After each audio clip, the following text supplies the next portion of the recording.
Hello, hello, hello. Hello, everyone. Thank you for being here.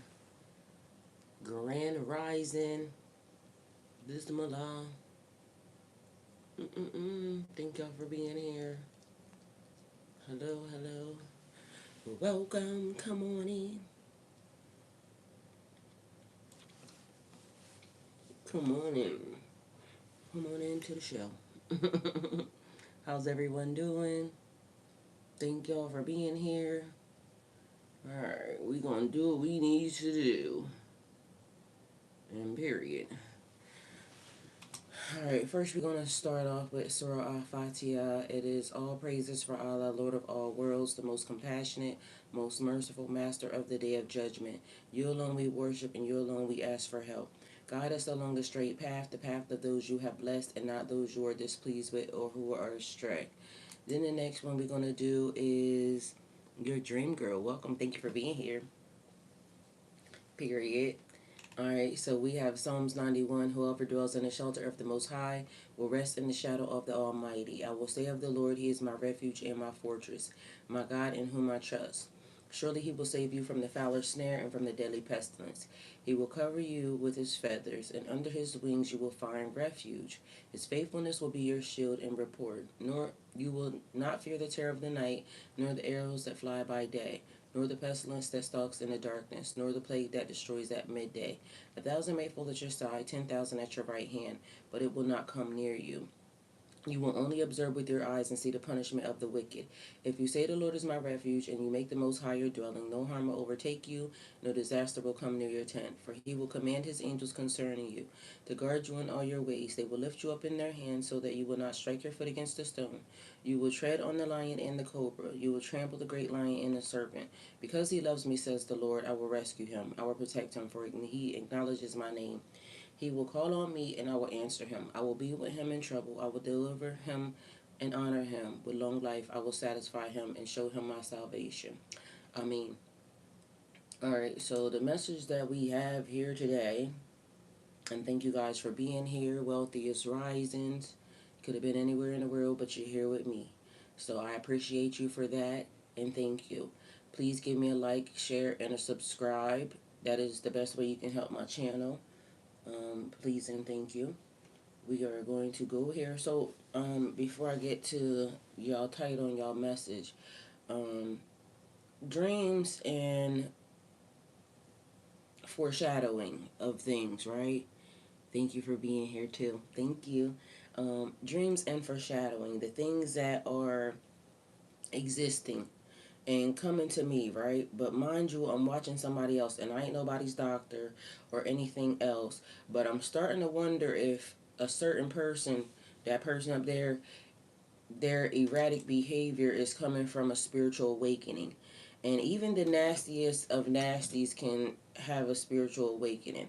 And so sometimes, because when I went through a glitch or two, um, it was very traumatic, right? And it could have been very all over the place or erratic to other people, but it made sense to me.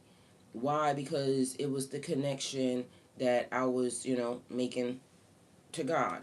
But mind you, the connection that I already had and was just getting a whole lot deeper, right? And other people don't understand that because other people don't really know the full aspect or the full scope. People will see you and think they know you, but could potentially know nothing but what you show them or, what they see. And that's the thing. People see things from whatever their own perspective is, and you could have 9,000 people around you and none of them have the same perception of you or perspective of you. Either way, whatever it is, it says, what evidence proves this is true, and why would we believe them when all they've ever done is lie, right? Men lie, women lie, people lie. So I'm gonna tell y'all about the greatest thing that has been weighing on my mind, heart, ears, eyes, um, everything, consciousness. Um, so far, it has been the biggest lie ever told is about the existence of humanity, also about the connection between man and woman, also slavery. All right. So for all intents purposes, our leaders, supposed leaders, and matter of fact, I don't even want to call them that, because you have to know how to lead in order to be a leader. You can't be around here doing a bunch of sneaky, freaky stuff and then thinking that certain things are not going to come out. So, for all intents purposes, the whole entire system has been tainted and touched. Mind you, then I'm listening to Solomon. I don't know which ones it was, but it was talking about a race and a people. Mind you, it could be the race of the people. Um, And so all the stories are the same. It keeps being the same exact thing, except for somebody wants to start us at maybe 7,000 years ago, and then somebody else wants to start us at the Enlil, and it's the Anunnaki, right? But mind you, that story sounds the same as the other story. It is the arguments and the power struggle. Mind you, certain things I'm starting to see even in the midst of the power struggle.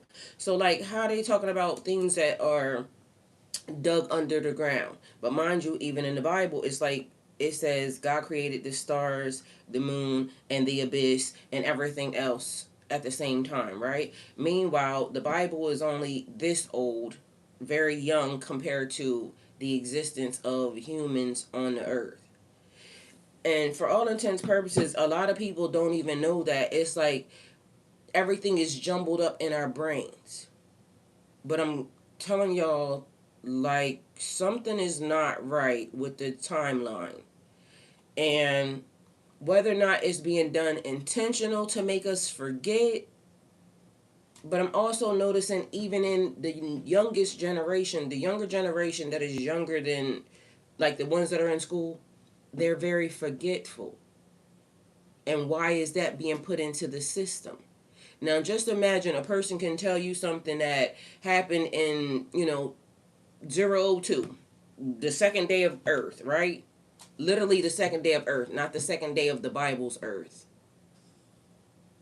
And so then when you go back and you start to listen to stuff about the Sumerians and, how this pertained to this, and then this whole list that I've been working on when it goes into the kings and things of that nature, and the times being 28,000 years of a person leading and or a person ruling, and then 18,000 years of this, that, or the third. It's almost given like no proper documentation was given, but if the documentation was given, then who has it and why are they sitting on it? So then this started to happen, right? Because what's done in the dark will always come to the light. Whether or not people like it or not, right now is, we're in the age of truth tellers. So stuff that's being, shuffled under the rug and things of that nature is being exposed. But mind you, it's almost still, everybody's still choosing what they're choosing, even in the midst of, which is kind of strange to me, because people understand that the collective is what's necessary and needed. But then I'll see people arguing in comments about, well, this person ain't of our group, this, that, and the third, and da da da da da. Like, it's weird because everything is designed, but everything up to about 8,000 years ago, it seems like to be the worst period of time, is being designed for us to clash and keep going at each other. Meanwhile, if we actually work together, we would be able to do the hard thing. Meaning, whatever this is, be able to explain it, be able to understand it, be able to restore the simulation back to whatever the normal stasis is of, or of it is. Mind you, just for all intents purposes, everybody should realize that this is happening all over the place. So this lady's talking, so I'm gonna let her talk. Dark and horrific secrets have just been revealed. Not gonna let her talk because she got music. Anyway, so it says deep, dark, and horrific secrets have been just revealed tonight about the Australian government. Aaron is around here, and the only reason why I care is because I love Aaron. Never met Aaron, but Aaron is a part of the channel. All right. And when we're awake, she sleeps. So they're on a different timeline than we are. But normally you'll see her if she's awake. She'll come in here. Hey, beautiful. Da da da da da. Anyway, the Australian government, this lady says she is so scared and concerned for every person in Australia. Mind you, it's people that Did are. Did you know that wisdom of Solomon was hidden from It's most many people that are concerned all around here, right?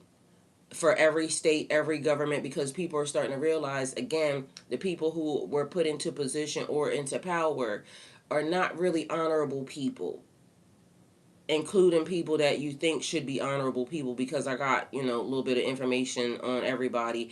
And be mindful also to pay attention to the narrator, right?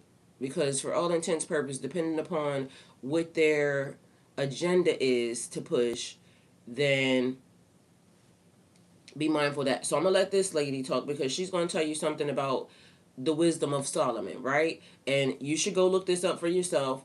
We can fact check her and this, that, and the third, but this to me also explains Solomon keeps coming up always, but Solomon is also accredited for Psalms and Proverbs. Also, Solomon's temple.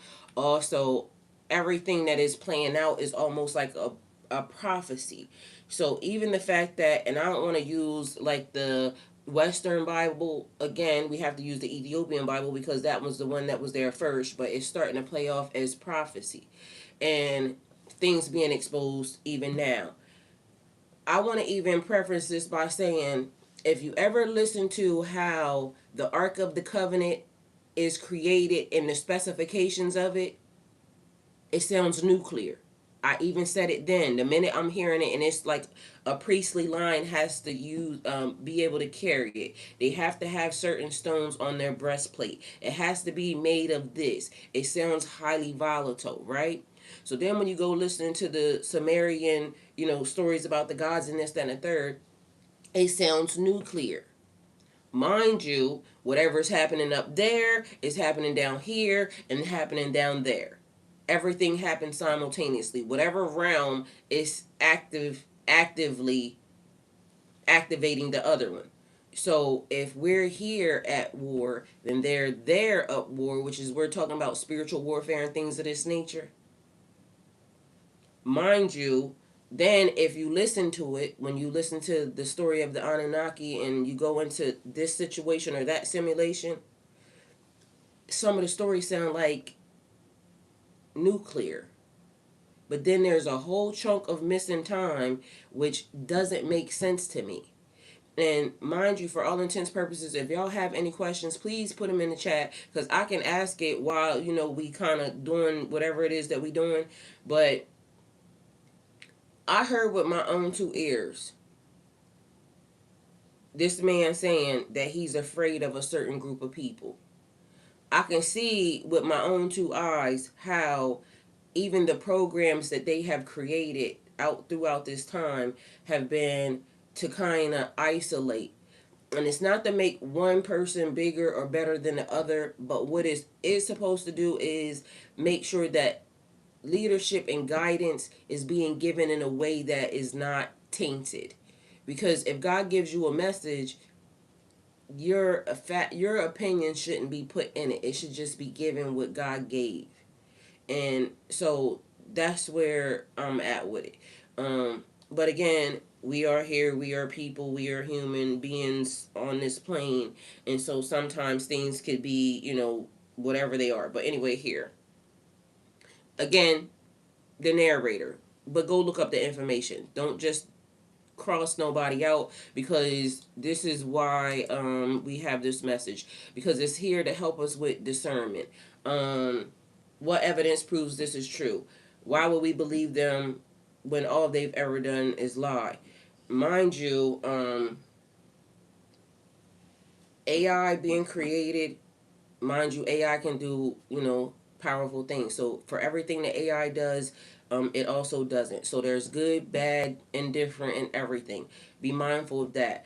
But if there's stuff that's starting to be shown or things that were going to be revealed, and I didn't want you to believe them, I would give you a system that would make your mind say, that's not real. When all intents purposes, your gut is going to tell you something about that is definitely real or significant. So you're going to have to be mindful and pay attention to everything that's being given, because it's a lot of false stuff running around here, but also it's a lot of real stuff running around here. All right?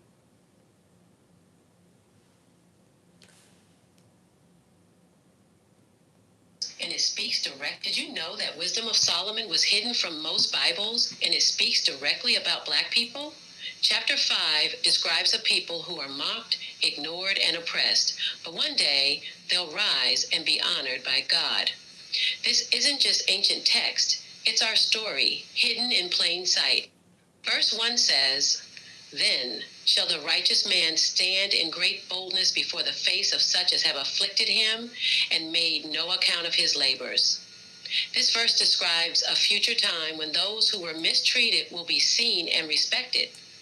The wicked ones will have to face those who were once oppressed, ignored, and disrespected, black people. Verse 2, "When they see it, they shall be troubled with terrible fear, and shall be amazed at the strangeness of his salvation, so far beyond all that they looked for." This verse shows the wicked one will be shocked and afraid because they never expected God to lift up the people they look down on. Verse Mind you, I am explaining to y'all, like, if you go look at stuff that is in the Ethiopian Bible and stuff that is in the Bible that they gave us, um, some of it is the same, but some of it has been dependent upon who the person that benefits. Which I keep trying to tell y'all, the Catholic Church is behind a lot of the stuff that was in this Bible. Go look it up. You don't have to believe me. Or the Vatican, or whatever they want to call themselves, because it could be, whoever. I don't know. But the history of it is basically based off of them. Mind you, they have more text than they have given us over here. So go look up the verses for 3, yourself. "And they repenting and groaning for anguish of spirit shall say within themselves, This was he whom we had sometimes in derision and a proverb of reproach." This verse reveals the inner torment and regret as they say, "We used to make fun of black people and didn't think they mattered." The wicked one will feel guilty and ashamed for how they treated black people whom they once laughed at and ignored. Verse 4.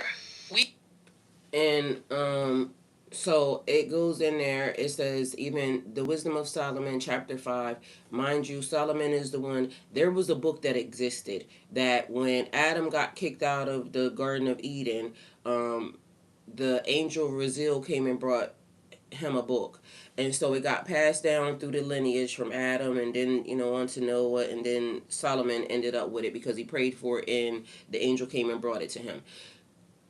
Solomon ended up being able to construct the ring, which, for all intents purposes, for me in my growing up and upbringing, I always thought that it was sent from God to give to Solomon. But apparently the book was sent and given to Solomon. Solomon read it inside of the book and constructed it from by himself, for himself.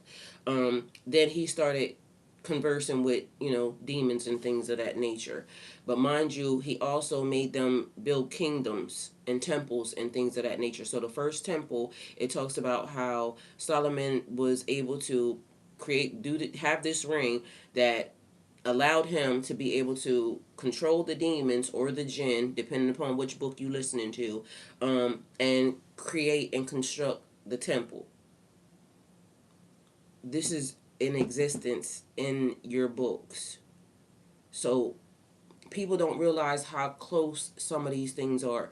Like when I asked, what's the difference? What is the difference between now and 2026 from the distance to when Jesus was walking this earth? It was like 2,000 something years, right? 2,000 and something years is a drop in the bucket compared to us human beings being on earth over 200, 300, 400,000 years. So 2,000 years is like yesterday. And for some reason, a lot of us don't compute when, because even to me right now, like knowing that that exists, I'm still trying to place where this came about and where this came about. But mind y'all, what it seems like it is a whole story being constructed right up until right here and right now. And they're controlling the narrative. And we have to take that back as a people in order for us to really fully comprehend or grasp what has taken place right here around us and us being here. Right down to all the tunnels and everything else that people are talking about, right down to the flood that they're talking about, right down to a lot of this stuff was already being built. So they're saying right now how, modern day, they're finding tunnels under, pyramids and under buildings and under right where y'all live at. But mind you, they try to distinguish this land from this land. But if you actually really think about it and listen to it and apply, some common sense, and we know common sense ain't so common, these lands don't sound that far apart. And if you even look on the map, it's been a thing even throughout the world. It makes the map look like, this, or the globe looks like this, with all of these places like scattered all over the place. But for all intents purposes, they're not really that far away. And then if you remove stuff, because what also is getting me is that I remember, in houses it used to be like those balls, the globe, and you can kind of spin it, and it would have, stuff all around it. But mind you, if you look at them compared to now, there's stuff missing. And so even with that being said, we're going to look up the etymology of some stuff. Why? Because I'm noticing that there's a difference in, there's some books that got created. Something about the 1800s is like when a lot of stuff went kind of iffy. Then what I ended up noticing is that there's a book I was looking at yesterday. A lady was saying something. She has the book, and there's a later book that has something about no, the later book don't have something about vampires in it, but the earlier book did. So a book that was created 30 years previous had information and knowledge about a species or a entity or energy, whatever you want to call a vampire, a real vampire. Mind you, modern day, there was also something about Abraham Lincoln owning a vampire kid. So that also tells you how it translate into modern day.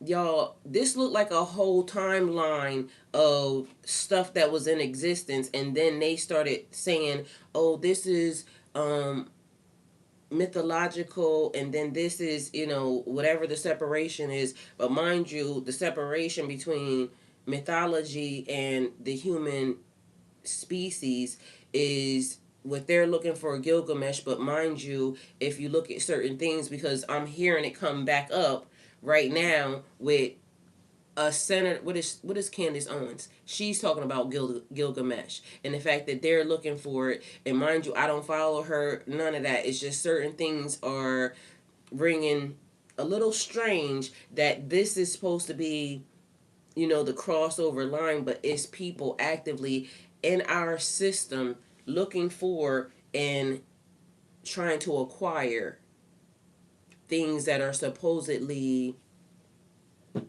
mythological. And then the other thing is this: dragons. So it's a bunch of stuff that is all of a sudden, I guess, because when I ask God for something, and literally, the truth is the truth, and God, please show me the truth, don't let me be misled, or, but mind you, that's what they've been trying to do this whole entire time, mislead the people. So something happened the other day where I was asking about dragons, right? Because on my on everybody's y'all's Chinese zodiac. My Chinese zodiac is a dragon, right? But I would be listed as the only mythological beast or mythological energy that is attached to that zodiac, right? But mind you, then throughout history, because the same thing happens with the dragon. The dragon exists, and this is how like we have to start paying attention to um, cultures and things of this nature. So when they started separating, lands and things of this nature, and they'll say the Mesopotamians were over here and the Samaritans were, and I'm just making up names for now, so they existed, but whatever they are, Polynesians or whatever. Y'all can be separated from, by thousands of miles, but mind you, talking about the same mythological energy or animal. How could that be? So as I'm listening to, whatever was playing that day, it was saying something about the dragon etymology. So I gotta go back and actually I'm gonna do it here actually with y'all. Look up the etymology of a dragon. Because the way it was actually being talked about as if it was a serpent.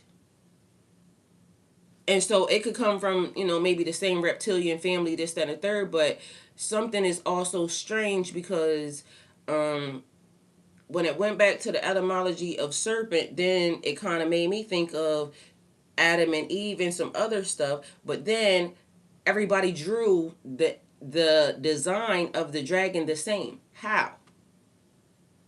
That would be like me being over here in the US, and Erin, I've never met Erin, she's in Australia, never met whoever that lady is, but all of a sudden we all start talking about that we are seeing this energy or this entity all of a sudden, and we all describe it the same. And I told y'all something changed in history somewhere along the lines when they started trying to get us to argue about back and forth about race. Mind you, race in itself, black, white, and all these other things didn't exist for. And when it starts talking about race coming into existence, it's almost less than 1,000 years ago, like 500. And I'm only saying less than 1,000 just to give it that. But something is off in the timeline. It's not making sense. And this is where we have to kind of figure it out for ourselves because they want us to argue for a reason. Why? Fools accounted his life madness and his end to be without honor. This verse is saying that the wicked ones thought our black lives were crazy and that we would all die without meaning. They admit that they misjudged black people, thinking our struggles meant our lives had no value, but they were wrong. Verse 5, how is he numbered among the children of God, and his lot is among the saints? This verse shows that the wicked ones are shocked to find out that black people, the ones they look down on, are actually God's chosen people. Verse 6, therefore have we erred from the way of truth, and the light of righteousness hath not shined unto us, and the sun of righteousness rose not upon us. Here, the wicked ones admit that they ignored the right path and missed out on God's truth, living in darkness instead. Verse 7, we wearied ourselves in the way of wickedness and destruction. Yea, we have gone through deserts where there lay no way, but as for the way of the Lord, we have not known it. In this verse, the wicked ones realize they spent their time on the wrong things, and now understand that they never truly knew or followed God. Verse 8, what hath pride profited us? Or what good hath riches with our vaunting brought us? This verse shows the wicked ones who lived selfishly and thought they were better than black people will regret it in the long run. They will realize that being proud and showing off their privilege didn't help them in the end. It's a moment of realization that earthly status and material success are empty without righteousness. In the face of God's judgment, pride, prejudice, and privilege are worthless. And to every crooked police officer, every corrupt judge, and every non black person who thinks they've gotten away with oppressing, mocking, and mistreating the black community, you are sadly mistaken. Judgment Day is real. The Most High God sees everything, and He has not forgotten His holy seed. Black people around the world are not forgotten. We are chosen. And when the day comes, the same people who were trampled on will rise, and those who did the trampling will answer to the one who created us all. Justice is coming, not man's justice, but God's. I'm going to end my breakdown right here. Those of you who keep suggesting that color doesn't matter, then I politely ask that you go around to every Protestant church to proclaim that same thing to those who have convinced the world that the people of the Bible have pale skin like the image we see here. Until you do that, please don't come trying to convince me to change my perspective. Thank you. I am Angie. So it's a lady, that's the person. Remember I said who's narrating. So it says the wisdom of Solomon. So the main ideas of this book: wisdom is a divine gift. It teaches that true wisdom comes from God and is more valuable than wealth, power, or fame. It says righteousness versus the wicked. The text contrasts the live. Okay, don't know what. Slow down. Righteousness versus wickedness. The text contrasts the lives of the righteous who seek God and wisdom with the wicked who reject truth and live selfishly. Life after death. It contains one of the clearest early Jewish teachings about immortality of the soul, and the idea that the righteous are rewarded after death. Critique of idolatry. It is strongly criticized. It strongly criticizes idol worship, arguing that worshiping created things instead of the creator leads to moral and spiritual failure. Wisdom and creation. It presents wisdom as a force that shaped the world, almost like an expression of God's mind, active in creation. So, at its core, the book argues real wisdom, living in alignment with God, truth, and justice, not just intelligence or knowledge. So, I'm going to say this, and I'm not judging nobody, and I don't want nobody to take this the wrong way. But if you do, go to God about it. With every religious group, what ends up happening is everybody's throwing rocks and hiding their hands. Everybody's pointing to other people, saying that their way is better, right? And so last night I happened to come across this, and I was wondering. Okay, so I got a question for y'all. Okay, I got a real quick question for y'all. Y'all see this face, right? Y'all see, my fault. Y'all see that face right there? What does that face look like? I'm about to show y'all what this face look like. Just pay attention to this. Does this not look like that woman from that Kanye West video? You know, that and her hands up and all that, right? Right? Now watch this, okay? Watch this. Do you know where this statue is located at? It's in Houston, Texas. Hold on. Is Travis Scott not from Houston, Texas? What? Hold on. Hold on. Because this is called like a goddess, a Lakshmi, I believe. Why is this Hindu goddess who has the same face in the Kanye West video, right, in Houston, where Travis Scott is born?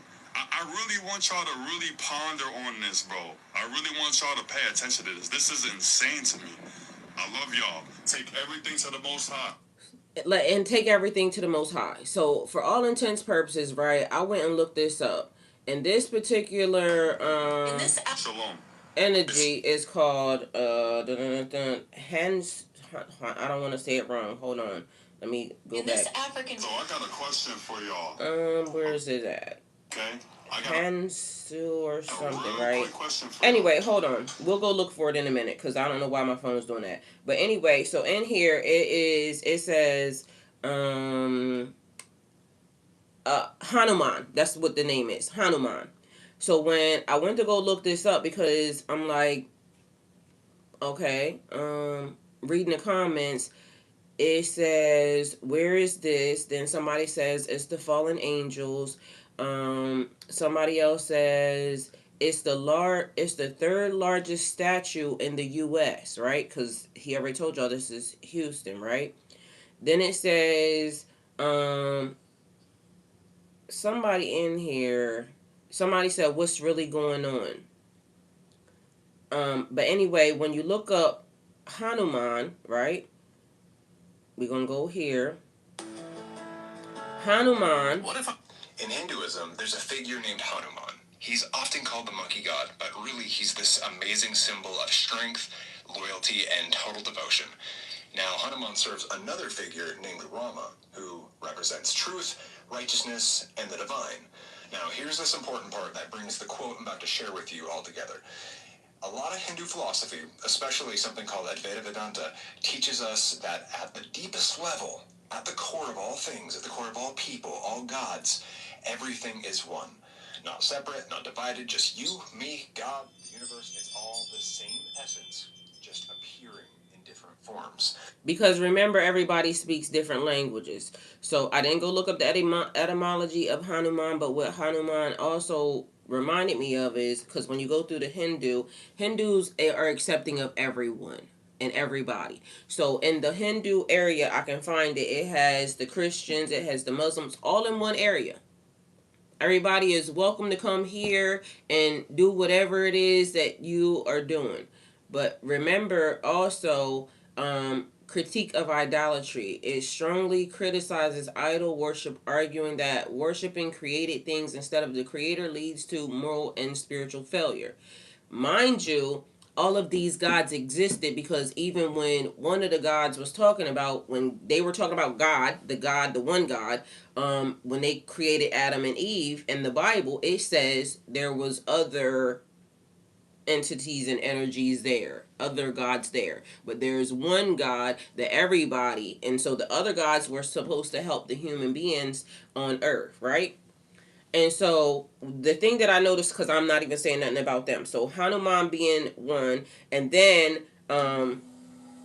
it was talking upon Hanuman, the one who lifts. If action heroes included Hindu. Who is Hanuman and what does he represent? It was talking about how these particular gods or angels or whatever it was that was created, because there's multiple different things that God created that were meant to help the human race. They were not supposed to be worshipped. So the thing is that I seen some Christian people in the comments saying idol worship, idol worship, idol worship, but they don't realize they're doing the same thing with Jesus. So they can see it on somebody else, but they can't see it on them. It's like in Islam, they will tell you God, Allah, Allah, Allah, but they worship Muhammad.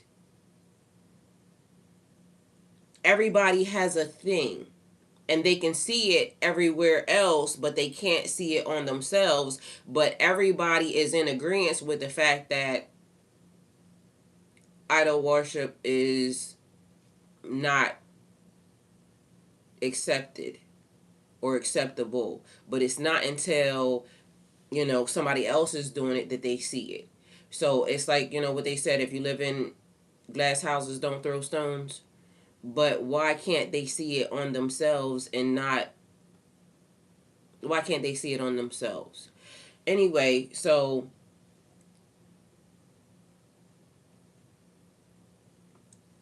I don't know what that means.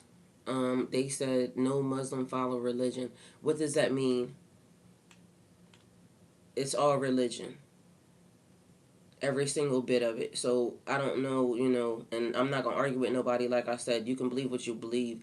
I'm not here to good morning, welcome, Cornelius. I'm not here to argue with nobody, because why? God is love, and why are we gonna argue? Yeah, she said no accountability. And it could be whatever it is for them. But all I'm getting at is, if you can't see it, that means they don't follow their religion and they just pretend. I'm not judging nobody. It's not meant for me to judge. All I'm here for is to tell you God was first before everything. That's all I can tell you. So it says in chapter 5, the righteous are standing boldly. The chapter opens with the righteous suddenly standing confidently in the presence of those who once mistreated them. So then I was listening to something yesterday, and what's the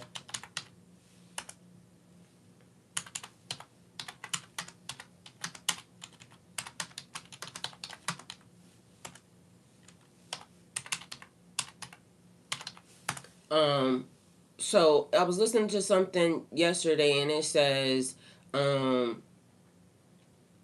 meek, because it's the thing with the translation of the words, and that's where the whole issue comes in. Where somebody said the meek means gentle, humble, not aggressive or easily angered, willing to submit or endure without retaliation. But in older and biblical context, it doesn't mean weak, it means controlled strength, power that is restrained and guided by humility. It is they said the meek will inherit the earth, but they think that it means a weak person, or they think that it means somebody that is, somebody can get over on them, but it is actually controlled strength, power that is restrained and guided by humility. So a meek person can be strong but chooses patience, restraint, and humility instead of domination or revenge. So, etymology, original meek meant soft, mild, easily bent, not rigid or harsh. Over time, especially in religious texts, it gained a deeper meaning. Humility under control, especially in the face of injustice or power. Mind you, does everybody not realize that your journey is your journey? Your pathway is your pathway. If you choose wickedness, evilness, the side of wickedness or evilness, because watching something happen and not doing something about it, you still chose the side. You chose the side of the wickedness happening. So you're still choosing your pathway. You're still allowing that on your pathway. So people will say, well, I didn't get involved in this. Yeah, but you watched it happen and then you didn't say anything. That means you chose the side of, the wickedness. And I would rather say something rather than just be, accountable for, or letting somebody else now control my pathway. Nisbet, hi, welcome, thank you for being here. Like, that would be one of the things that I wouldn't want to do. It's like when I'm telling y'all whether or not I get into heaven or hell, it's going to be because of what I did, not because of what I allowed somebody else to say, do, or anything else. So you can't, being your pathway means that you're in control of the lessons that you are actually being given, the lessons that you're putting out, the lessons that you're teaching, the lessons that you accept.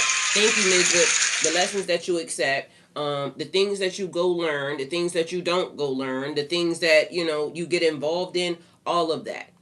So it's almost like a chosen group of people. Y'all don't even realize that by falling in line. Exactly. Nisba said deeds have no color. And so if you, it's a thing, it's almost like it goes over everybody's head because people are so willing to be go along to get along just to be a part of the group. So it's not cool or popular to stand outside of that and say that's wrong. Like, doing this is wrong. It's actively, and again, this thing what I came here to say, but I'm just going to say it anyway. It's like I've noticed that even throughout time, if everybody decides that they want to come to the U.S. because apparently, at one point in time, the U.S. is known as a superpower, this, that, and the third, da da da da da. But the U.S. as it is now has never really actually been a superpower in the eyes of certain individuals, because it has been the key of suppression. It's almost like when a person, and I'll go more into that, but it's almost like a person wanting to win so badly that they cheat. And if you want to win so badly and you cheat, you didn't really win. So the U.S. to black people have always been foot on neck, trying to hold you down, trying to do everything that is disparaging from the time. We could talk about different areas. You know, people talk about Tulsa. We could talk about flooded areas where they flood whole communities and places where black people live because they don't want us to get, and it has no color, like she said, but somehow they got their foothold into the system. Mind you, their foothold being into the system has only been a couple 100 years. And then they lied, and then they said, oh, well, it is a curse that was put on y'all, this, that, and the third. Well, listening at the older text, because again, Ethiopian Bible talks about, the book of Jubilees, a person's not supposed to be in slavery no more than 50 years. So if you don't know that, then of course people would start to, speak things over them. Oh, well, we were cursed for 400 years. Even in the book of Jubilees, it tells you can't be that. But they took that out, so you don't have that information, so you don't have that knowledge to be able to defend yourself or even talk back. Welcome, Abby. Love you. Thank you for being here. So there's a lot of things that have been hidden and a lot of things that were not made right, but mind you, everybody just went along with it. So people outside of the country, I'm looking at a book yesterday, and in this book, and I told the lady, I said, it's funny because even though they have 1800s and this, that, and the third, it's still nothing but a lie. So in this passage, this book has, this is one of the things, it is right here. It is, this lady's called Bound Truth Seeker or something, and so it's a dictionary, an antique dictionary, and she's saying that it's Tartaria, right? So this is the information that it has in it, right here. And so when you go down the sides, and the thing that I notice is it wants to always distinguish between what this person looked like back then and what this person looked like back then, right? Mind you, they all be like old as I don't know what. Like there must not have been some young people around to, draw it or something. But everybody looked crazy, right? So it says, what it has over here on the side. Hold on, let me see if I can go to the other side. It talks about the Mediterranean, and it says the Mediterranean, Hamitic, and then it says Semitic, and it has Libya, Egyptian, East African, Arabian, Abyssinian, whatever that is, because it looked like the abyss, Abyssinian something, and Chaldean. Then it says on this side that the I should have took the picture better. Mediterranean, I think Mediterranean something. It might be another something before that because I don't know. I can't see it. Anyway, so what it has on there says Aryan, Aryae. Aryan, Aryan is underneath of it, and Caucasic is what it has there. And it goes into heuristic, Celtic, so Italic, Illyrian, Letty, Tunoic, Slavonic, Indo, Iranic, something and something anyway. And then it has the Caucasic. What it does is it starts to now classify people in all the wrong ways because this ain't even true. Like it's a weird ass something. And anyway, the long story short, what she was trying to point is that it looked like in the Caucasic they put Tartaric. So somehow, and like I said, anybody can write a book. And this is why I told y'all many, many moons ago, like, I don't care what them books say. A lot of the stuff that they started writing within a specific period of time wasn't nothing but a bunch of lies. Why? Because they want to only put it in here. In like this little time frame of whatever they want to talk about to make it benefit them, not for it to benefit the collective. So then you got a bunch of people online teaching this shit. Mind you, it don't make sense. Because if you go back through the timelines and you start to realize, like, none of this existed at any given time before that until this certain group or something happened in the system, then she said L1, L2 HEP groups. Mind you, so then yesterday when I told y'all about what was we listening to? It was the DNA. When I started telling y'all about the DNA, and I said, I heard that before. Why am I now listening to something last night and it says the same exact thing about the gene splicing? But mind you, they talking about many years ago, like many moons, hundreds of thousands of years ago. They're talking about gene splicing. And it was, what's the word that I used yesterday? And I said I heard that before. Um, Let me see. Let me see if I can find it, because literally I was over here reading it to y'all, and I said it was a. I think it started with a C. Let me see if I can find it real quick, because literally, and it's not a coincidence when I'm saying a word and then all of a sudden God shows it to me again. It's important. So the word is new species. It was CRISPR. They're using CRISPR and DNA in talking about the Anunnaki and how human beings, started to cross over and some other stuff. So, because they try to say that the human race was basically slaves and whatever it was they was talking about. Da da da da. But anyway, people talking that don't know nothing. Again, whoever's narrating and whatever their benefit or their belief system. And now it started to throw me for a loop, right? Only because it's now annoying me that there's been a whole system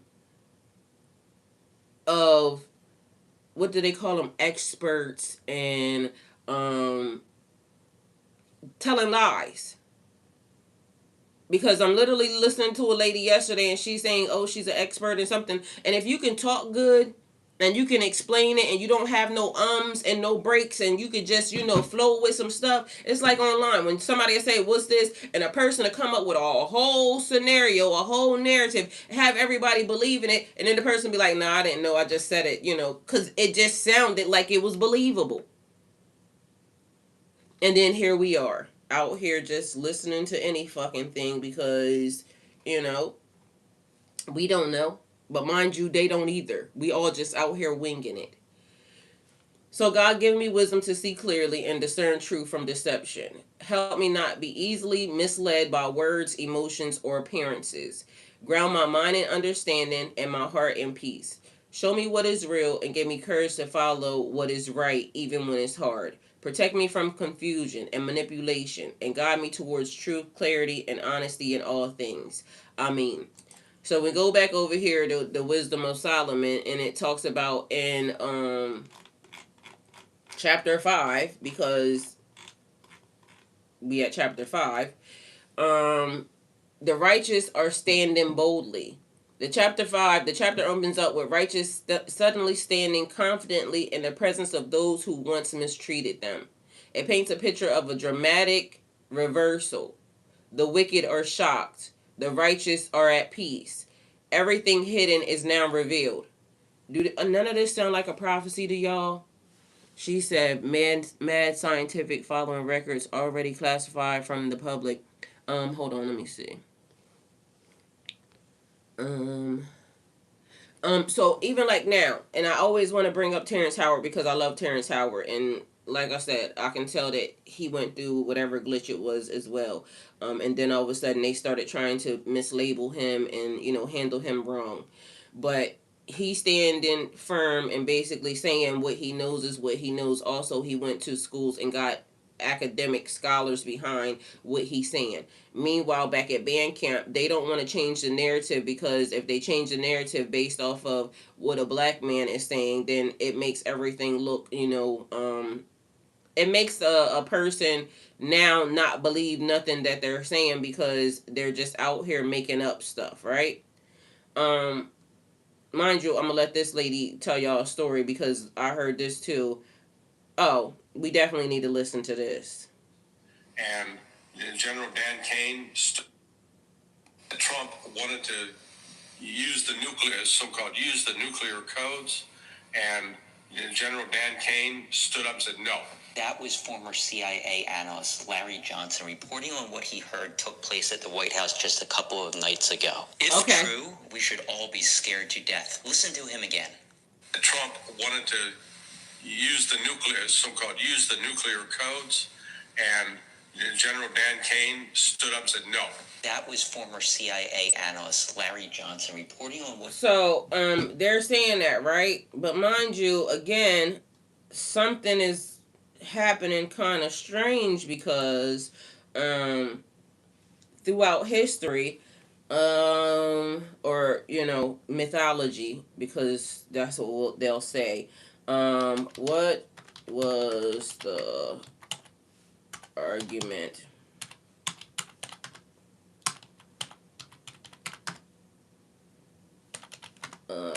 Brothers.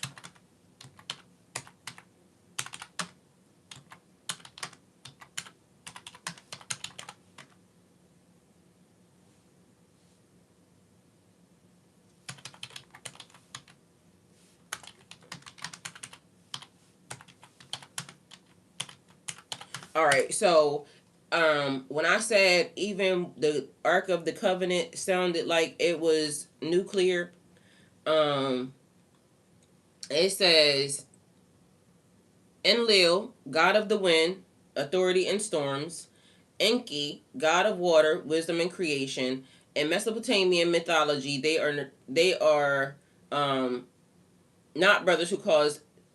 Okay, skip that. Okay, so it says Enlil tends to favor strict order, control, and punishment when humans disobey the gods. Enki is more sympathetic to humans and often protects them to find ways to save them. It says a famous example is a flood story, similar to Noah, because everything is repeating, same exact thing. Then it says Enlil decides humanity should be wiped out with a great flood. Enki secretly warns a human, like they something of Gilgamesh, in the Epic of Gilgamesh, to build a boat and survive. Same as Noah, but mind you, remember humans have been here way longer than they're depicting, because what we normally think of is biblical terms, not realizing the Bible is not that old. So when you ask even about the Bible, it's 4,000. So just think 200,000 to 4,000 or whatever it was. You can look it up for yourself. So now the Bible's telling stories, but also that seem similar to 400 to 200,000 years ago. Mind you, from what I'm listening to and what I'm hearing, it sounds even older than that. So then it says, storm. So 21st century ancient alien interpretations. These theories interpret ancient poetic. And I don't know what the hell they talking about. What was the wars? So these brothers have been going back and forth over and over again, right?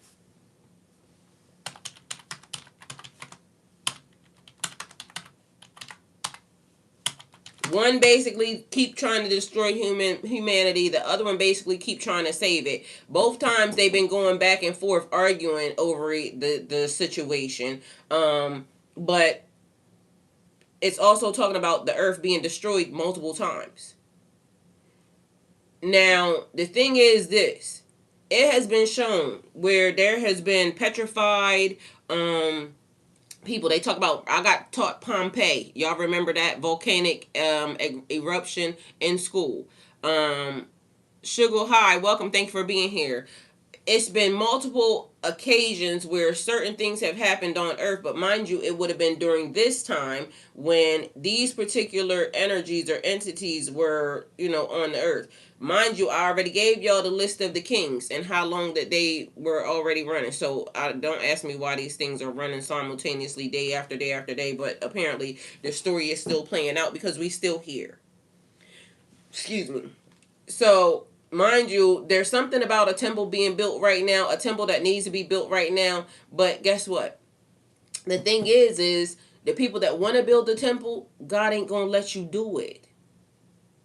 And then you got this nigga over here talking crazy, and so everybody gonna be dealt with when they get dealt with. She said, and Lil wanted to control everything. Inky has the has and told on him about creating slaves they didn't want. So it says, in Lil's role, he's become frustrated with humans because they are noisy and overpopulated the earth. He decides to wipe humanity out with the flood. Inky's role. Inky disagrees with destroying all humans. Instead of confronting Enlil directly, he secretly warns the human survivor. Same story as Noah. Mind you, same story as whatever this other story is, because this ain't even the story of Noah. This is a story of another story. Okay? So you know how they keep saying that when if you don't know history, you will be doomed to repeat it. Mind you, the earth being over 200,000 years old, over 300,000 years old, so stories and loops being perpetuated and given. Here we are again. So, but mind you, they call this mythology. Mind you, there's a list and documentation in Sumerian. They knew more than what the heck we knew. Also, things already being created. Mind you, also buildings. When God said you're going to go into places that, he told the children of Israel, you're going to go into places that you did not create. That's full of da da da da. Meanwhile, it talks about this beef between these two brothers that was arguing and, going at each other. Good morning, Chico. Love you. Thank you for being here. So then, let's see what else we got. Another reoccurring theme is disagreements over who controls aspects of civilization. Inky is associated with civilization gifts, wisdom, craft, writing, water systems, and Lil is associated with authority and kingship over the earth. Then it says divine powers called the me, laws of civilization, are distributed and or transferred. Mind you, does this not sound like the book that Adam was given? When I told y'all Adam went outside of the Garden of Eden, Adam cried out, was praying to God. The next day, they woke up, everything felt better. Angel shows up, book of Raziel, angel shows up, gives him a book. It gets passed down from Adam to Noah to Solomon. Mind y'all, like, the mind fuckery is this. All of these timelines have been playing out even until we get here to now. So for most people, it is like, oh, they told you that the dinosaurs, or they told you that the giants, or they told you that the da da da da da. They told you about the history of the earth, and we just still going along, walk it out. I walk it out. We walking it out. Okay. But how do we change? Because the one thing that I'm seeing, maybe we haven't noticed the loop yet. And so maybe this might be the time where during the Great Awakening, because prophecy, we finally notice the loop and the change. So different gods argue over who has rightful control. Again, this is more like a political struggle amongst the gods, not a military war. But when they arguing, so are we. When they beefing, so are we. Because guess what happens? They don't show up on a schedule like they supposed to. The same way these people been saying, oh, they coming, oh, they coming, oh, they coming, oh, they coming. But it's been a beef the whole entire time. And literally, if you listen to how it's being explained, like at one point in time, they showed up on a schedule. And then something happened. Don't even believe it. So it says, Inky versus the monstrous underworld force. So this one is closer to a battle story, but still symbolic. Mind you, not realizing that these people telling y'all this is mythology, this is this, that, and the third, but they're actively doing stuff based off of this. So don't listen to nothing. Don't believe it. It's just a story, but meanwhile, they're enacting situations off of this.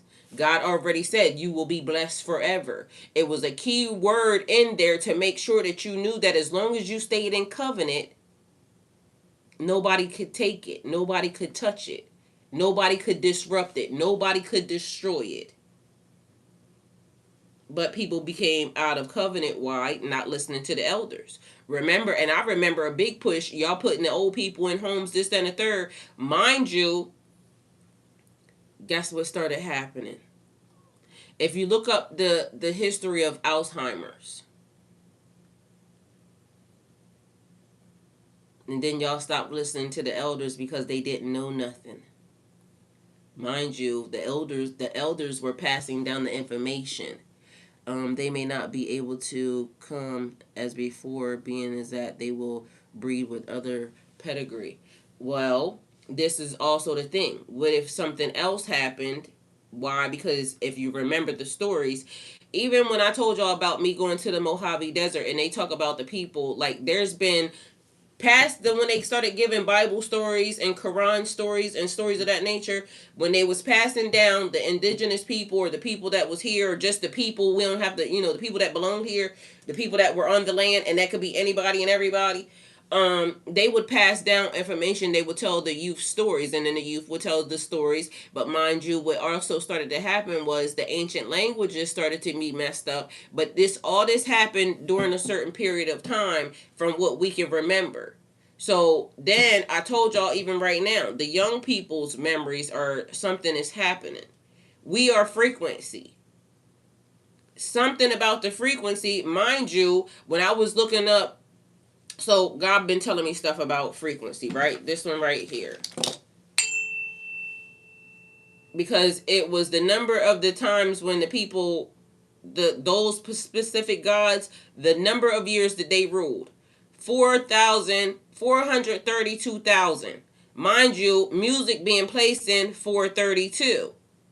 And then all of a sudden, it was taken. All of a sudden, bells were taken. Exactly. She said ringing of the bells. And mind you, because it keeps giving me a thing. Every time it's supposed to be played, it gives me LL Cool J. Rock the bells. Like, literally, we don't even... I can go through a list of artists right now that God just been putting on me that it is listening to their stuff because it is...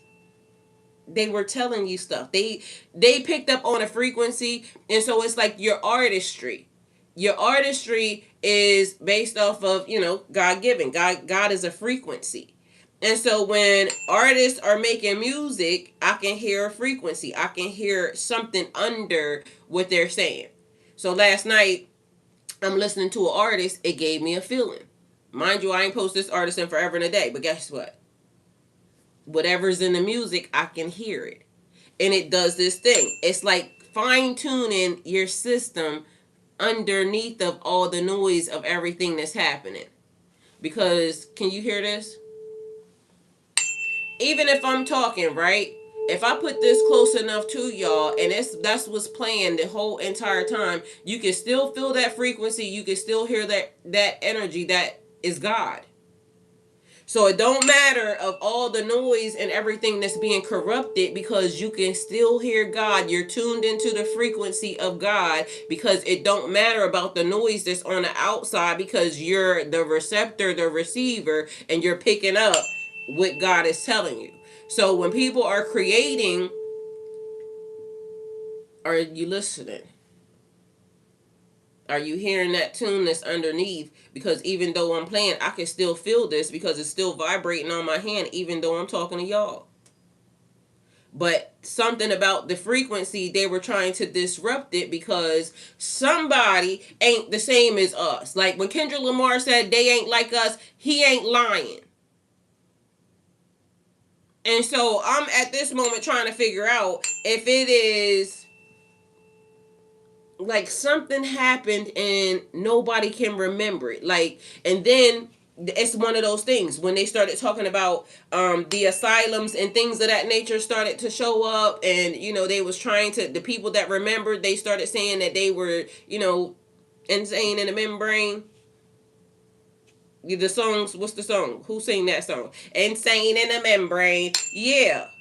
But mind you, the people were just remembering the frequency, the tone, and why do y'all keep trying to take all the stuff and hide it? Who benefits from that? Why do bells, what does bells, um, what threat do bells pose? Where are all the bells?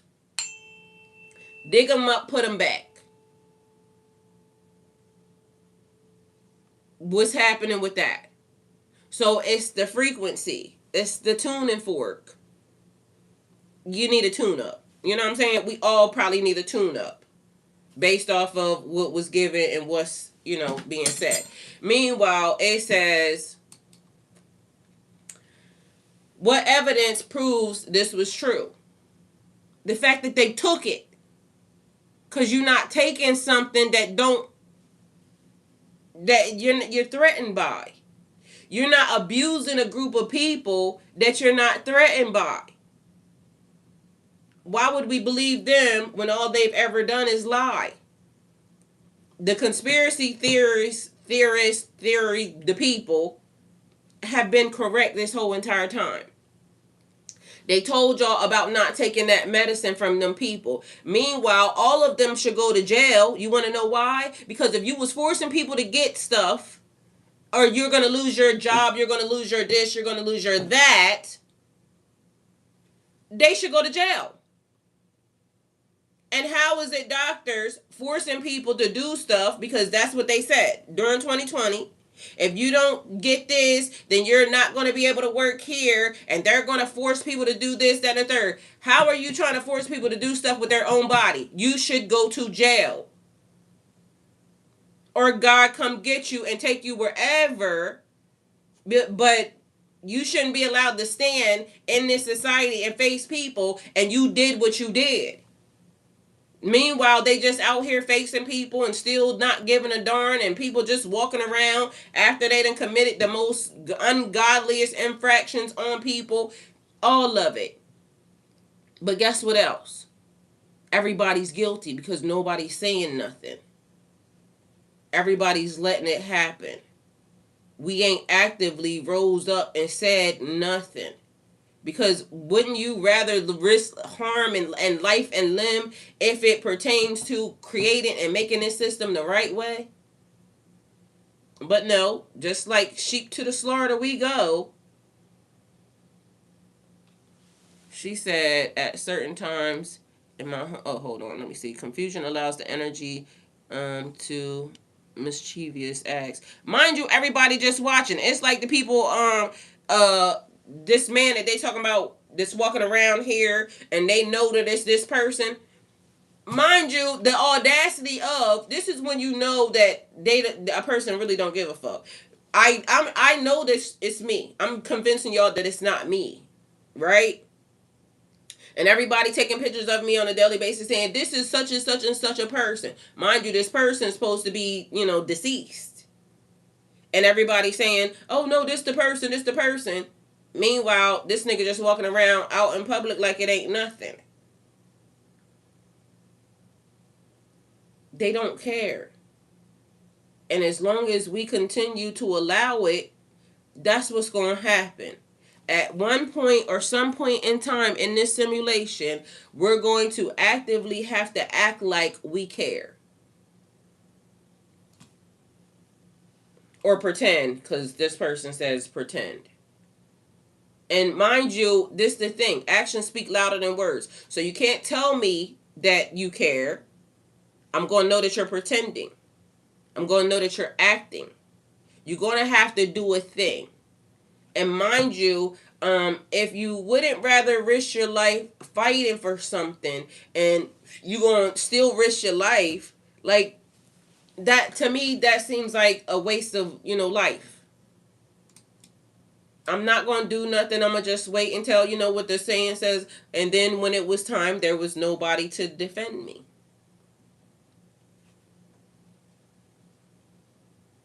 In the story of, what was it?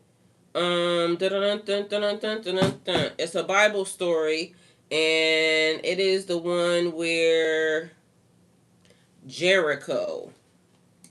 Tell me the story of Jericho.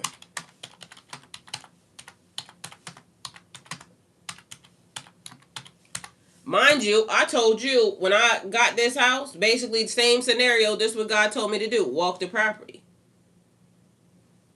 Jericho is one of the oldest known cities in the world, and its most famous story comes from the book of Joshua. The city is surrounded after the Israelites, led by Joshua, entered the land of Canaan. Jericho was fortified. City was massive, fortified city with massive walls.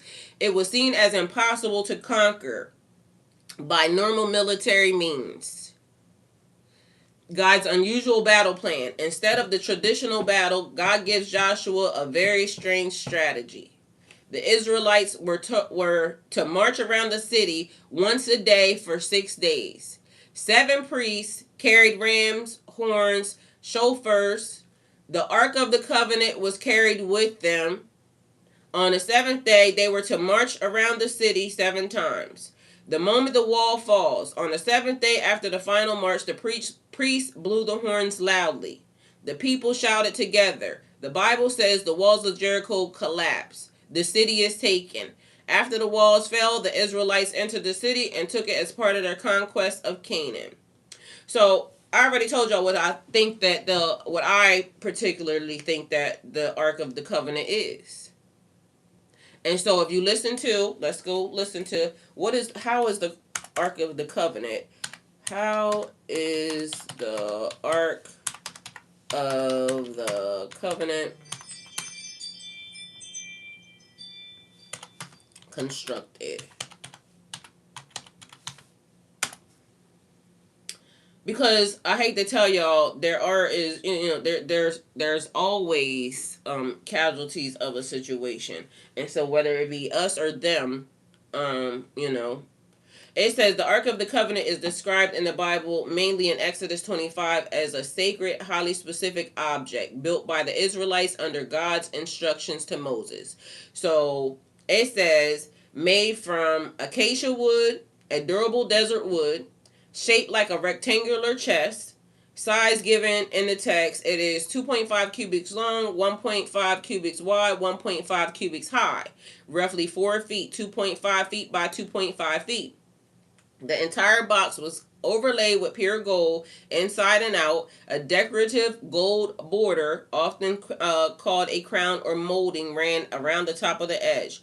4 gold rings were attached at the corners. Poles made of acacia wood overlaid with gold were inserted through the rings. The poles were removed so it could always be carried without touching it directly. Why? What was in it? Let's see. Carrying system. So no, I want to know what was in it.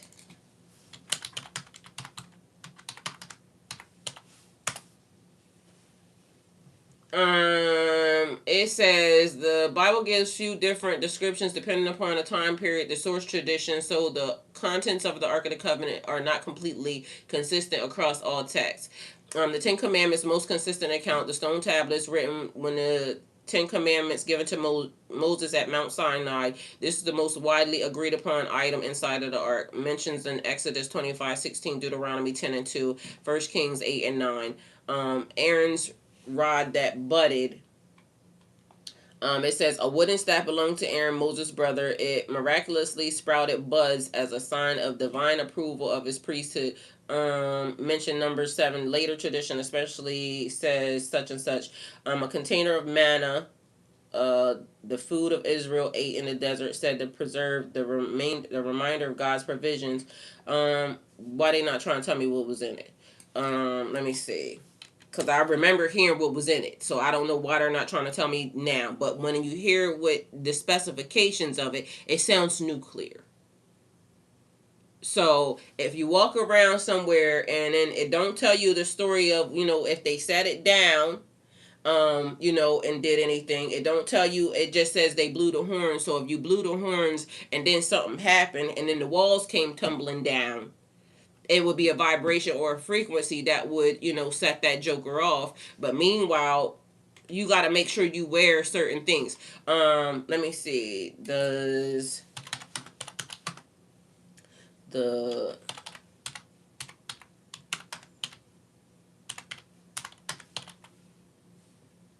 does the Ethiopian Bible tell us?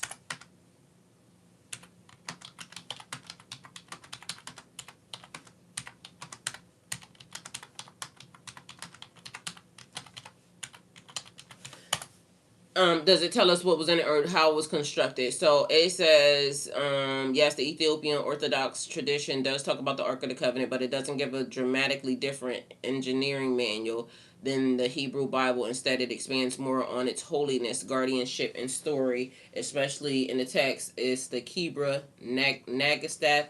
Mind you, so last night also, in my dreams, it was talking about the daggone, when they said mystery schools, but then I kept hearing it's not so mysterious. That was the other thing. Like literally that kept playing over and over, which was so weird because which made me want to look up the etymology of mystery. So maybe that's why I even remember this, but that's what I kept hearing. And mind you, that was in my sleep, in my dream, so whatever that was. Then it says construction, how it was built. The Ethiopian Bible, Old Testament tradition still follows the same core description found in Exodus.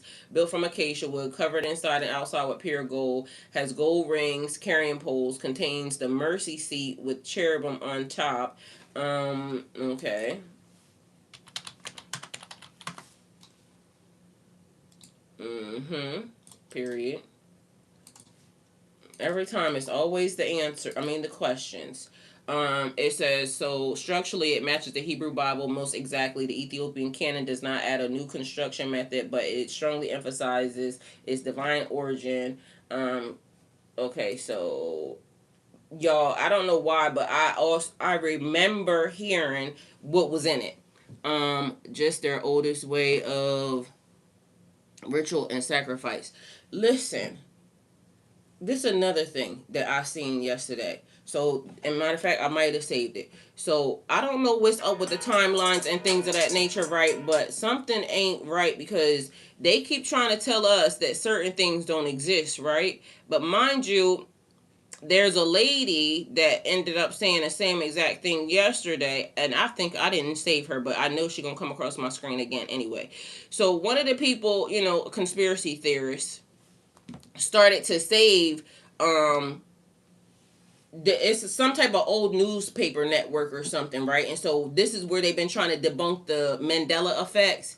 And so it's like when they try to say Ed McMahon wasn't Publishers Clearinghouse, but we all know Ed McMahon was Publishers Clearinghouse, right? Mind you, to the tune of even Ed McMahon on whatever timeline we on, I don't know, said that he wasn't a part of it. But meanwhile, they pulled the fucking old newspaper clippings and it says Ed McMahon Publishers Clearinghouse. So now they're actually starting to show the differences between whatever they're talking about here and whatever is happening over there. It's the same thing like with that lady, the one that was had them apartments and she kept recording history because she saw it changing too. The same exact shit. Okay? So once upon a time, there was a description of what was actually in the Ark of the Covenant. They're not going to tell me that it's not. Because when I remember hearing it, I kept saying, that sounds like a fucking bomb. That's what I kept saying. But now, all of a sudden, it's nothing existing. And it may exist somewhere else. And I might just have to ask the right question. Because sometimes when you ask the right question, all of a sudden, all the walls start coming down. And they be like, oh, my bad. Like, you got us. So, as she said, I can see his face right now. Like, yeah, everybody know it. Mind you, this the other thing they said about the Publishers Clearinghouse or whatever that was, because then they was talking about the lottery, which is also kind of strange because they said that man won the lottery a couple times, right? But mind you, I can also remember when there was they said that there was discrepancies and lies about the lottery because, and mind you, there should be a class action lawsuit amongst people because if you ever played, then it not us not knowing that it was rigged, right? Anyway, long story short, there has been discrepancies even in that because they said something about when Publishers Clearinghouse apparently gone out of business or went out of business and some people took the over the lifetime thing. Mind you, once it went out of business, now they don't have to pay, but then they opened up under a different name or some other shit they were saying. So I don't know, exactly what that pertains to, but he said I definitely remember him doing it. That's what I'm saying. But meanwhile, he's saying he didn't. But there's newspaper clippings and everything else. Like, it was so many different discrepancies in what they were saying in newspaper clippings. Like, why are y'all doing that? And what is happening that's making that happen? Because as she explained so eloquently, two things could be true at the same time. Because if that's not the same Ed McMahon, then of course he would say I didn't do that. But on our timeline that existed not so long ago, that's a real thing. It's like the moon right now being upside down. Like, why the hell is the moon not to the side and now it's at the bottom? And mind you, for so many different years, in the past couple years, 22, 23, 24, I kept saying, we got to be off our axis. But meanwhile, then they say ain't no such thing as the axis. But guess what? When I went to school, they said, when it's dark over here, it's light over here, the moon is on the axis. I mean, the earth is on the axis. Meanwhile, apparently there's no axis, I guess, all of a sudden. So what the hell are y'all teaching, and what are we learning if y'all it's not making sense? The elements which were explosive, they switch where and what they use to call it and keep up with the money. That's what I'm saying. So this is the thing. It's a lot of stuff that's happening that it's like when the girl said, I know all five oceans, or what's something she said, five something, but mind you, as long as I've been alive, it was four. But then the man broke it down that all of a sudden science said that this exists. But what science are we listening to, and what fucking earth are we on right now? Because it's not making sense. Like, how all of a sudden did so many things collide all at once? And you know who they blamed it on? CERN. So, do with that information what you will, because I don't know. Either way, this is what I need to tell y'all, because this was the whole point of this situation and circumstances. Before you accept anything, pause and ask, what evidence proves this is true? Because God forbid, and we don't freaking know. It doesn't matter if it's news, social media, a company, a friend, or even something that feels right. Words alone aren't enough. Anybody can say anything. What did I tell y'all? Don't trust nobody, including me. Go look it up for yourself. Because it don't matter what I'm being shown as opposed to what you being shown, as opposed to what these people in shown. Go look it up for yourself. Point blank, period. God could show you something different than, because again, two things could be true at the same time. And depending upon who you are and what you are, some things ain't meant for other people to gain access to. We could be looking for the same exact thing, and God grant me access and not you, or vice versa. Because it's not meant for me to know. So take it how it resonates, but don't just let anybody tell you anything and you hold it as the gospel. And I don't care who it is. Real truth can stand on its own. It shows up. Thank you. Period. Real truth can stand on its own. It shows up as consistent facts, not changing stories. And as y'all know, it's a lot of stories around here changing. So yesterday I sent the collective this because again, people will show up in a way, that looks honorable, but behind closed doors, what people be doing and how they be doing it be a whole nother scenario and subject, right? And so let me see, where is it? Where did I send it to? I hope I sent it to the collective. I don't even know why, but I've been taking a moment because I've been sending shit to y'all, but then because stuff just be disappearing around here. I ain't gonna lie. Like, I had a whole group of things the other day, and then all of a sudden it was just gone. So where is my messages at? Messages, where are you? All right, Chico, did I send them to you? Okay, let's see. Let's see. Bishop Robert Prevost, you know him as Pope Leo, has some explaining to do. He's connected to the Epstein files. In 1985, Bishop Prevost, before he was Pope, was put in charge of a city called Chiclayo. It's in Peru. Now that's jumped to 2002. Prince Andrew made a special trip to Chiclayo, and the reason was to support for something called SOS Children's Villages. And what it is, it's an NGO who cares for orphaned children. Their headquarters is in the European Union. They have offices in Asia, Eastern and Southern Africa, Latin America, Caribbean, West and Central North America, 136 countries.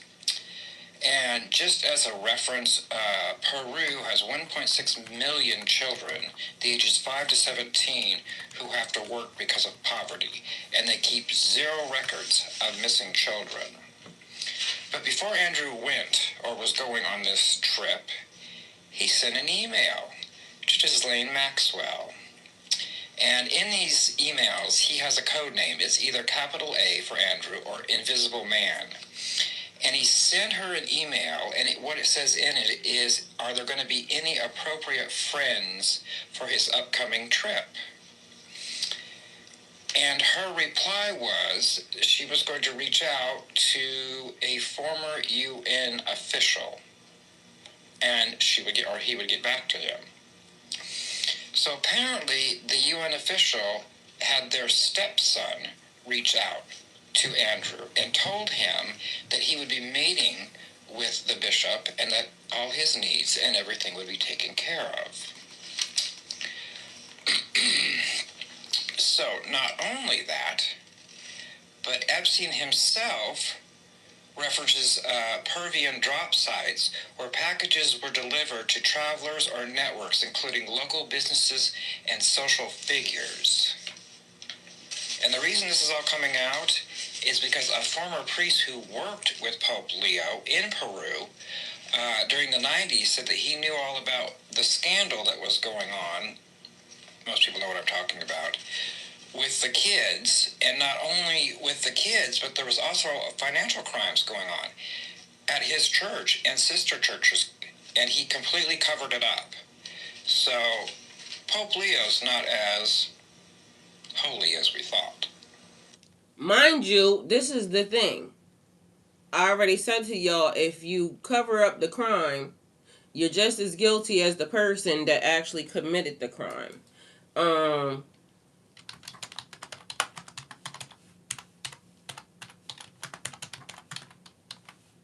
Let me see.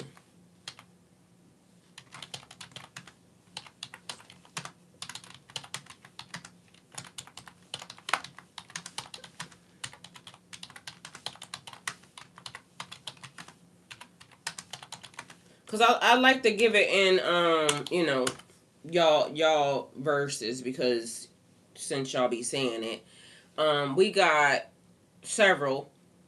James 4:17. If anyone then knows the good they ought to do and doesn't do it, it is a sin for them. So this supports the idea that failure to act when you know the truth makes you accountable. Leviticus 5:1. If anyone sins because they do not speak up when they hear a public charge to testify regarding something they have seen or learned about, they will be held responsible. This one is even closer. It teaches that remaining silent about wrongdoing that you know about can make you guilty of participating in sin. Proverbs 29:24. The accomplice of a thief is his own enemy. He is put under oath and dare not testify. This shows the principle of being tied to wrongdoing through participation and concealment. In biblical teaching, covering up, staying silent, or refusing to speak truth when you are responsible to do so can make you share in the guilt of the wrongdoing. But, apparently I know nothing and they know more than me, but this is in their book, and,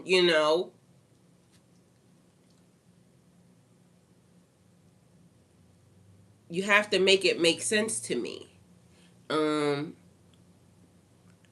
Hello, everyone. Thank you for being here. So you have to make it make sense to me. You out here telling people, what they should be doing and how they should be doing it. But when it keeps being a thing with all these kids and everybody keep covering it up. Mind you, I hate to tell y'all that everybody that is reading the files and, all of us listening, they actually drug all of us into a situation because now that we know, we are supposed to be doing something. about it. I'm telling y'all and giving y'all the scripture and things of that nature, but I'm also saying something. But we should be doing something. Because otherwise we're just as guilty as these people. But them right there that sit in the seat of God in covenant, but mind you, out of covenant, because you can't be in covenant lying. You can't be in covenant covering up crimes.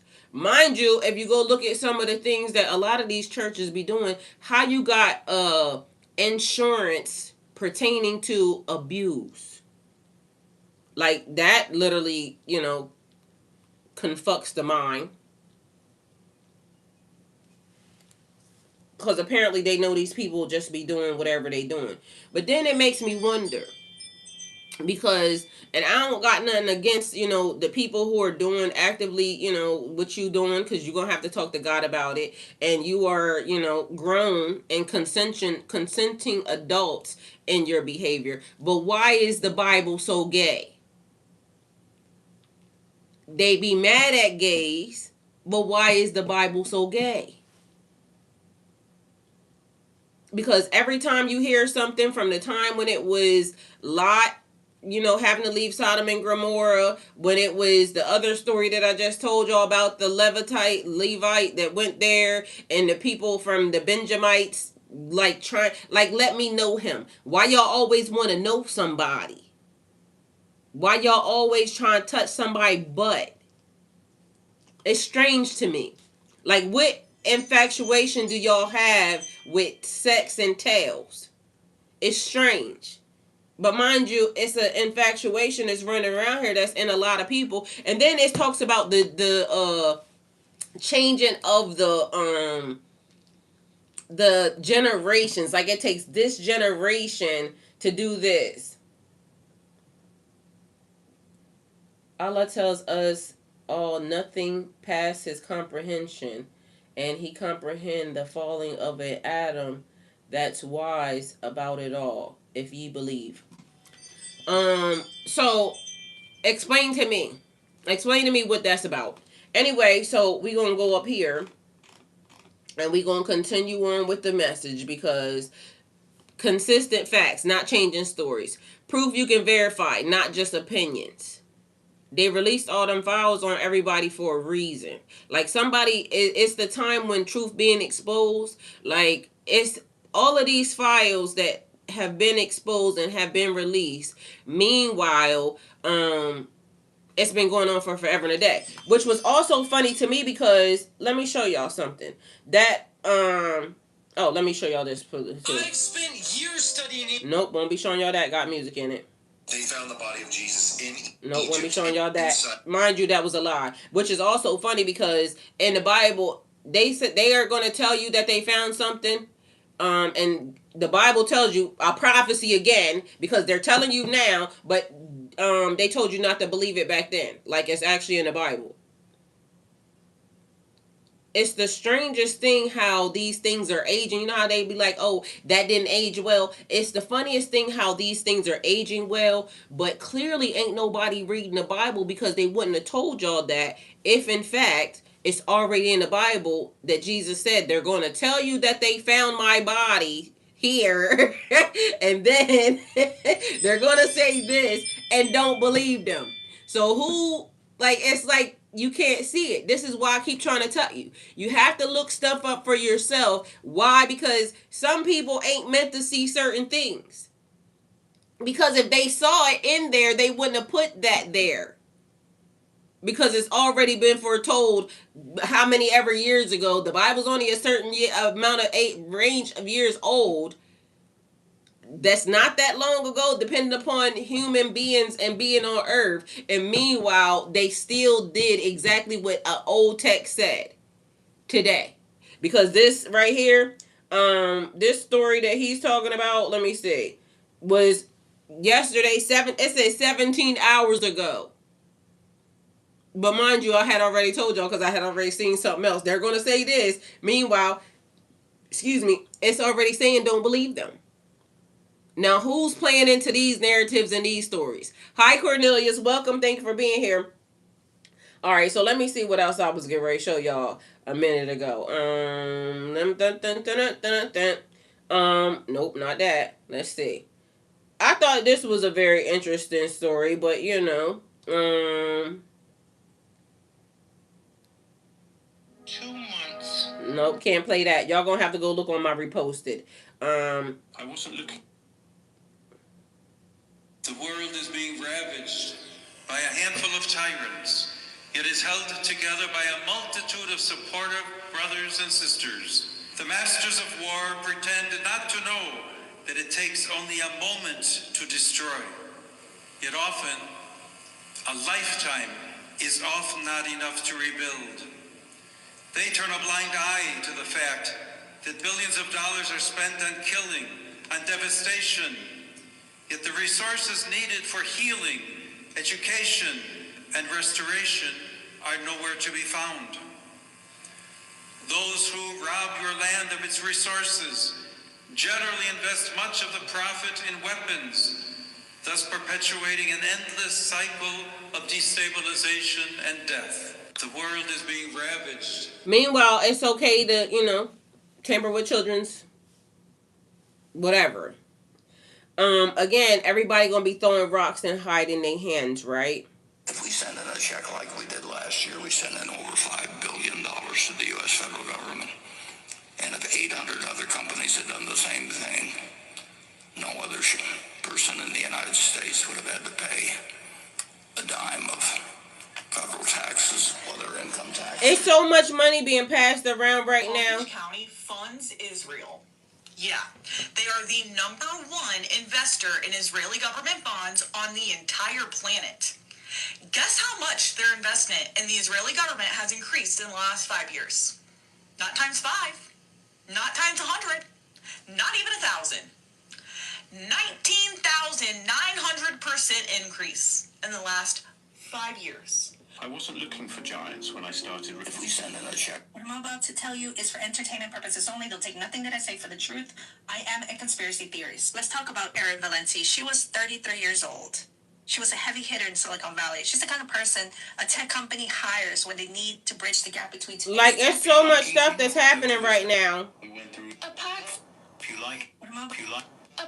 So you're telling me that the Jad will have one eye and be able to create fake images, but artificial intelligence is called AI and it also makes fake images? I mean, it's stuff that be right in people's face. It be like right in our face, right?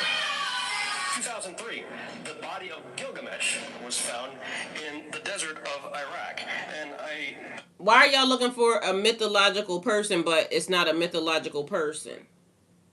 Because Gilgamesh is the transition over from the timeline of this to this. Mind you, they giving us stories, again, because we can go back over this again, on a daily basis.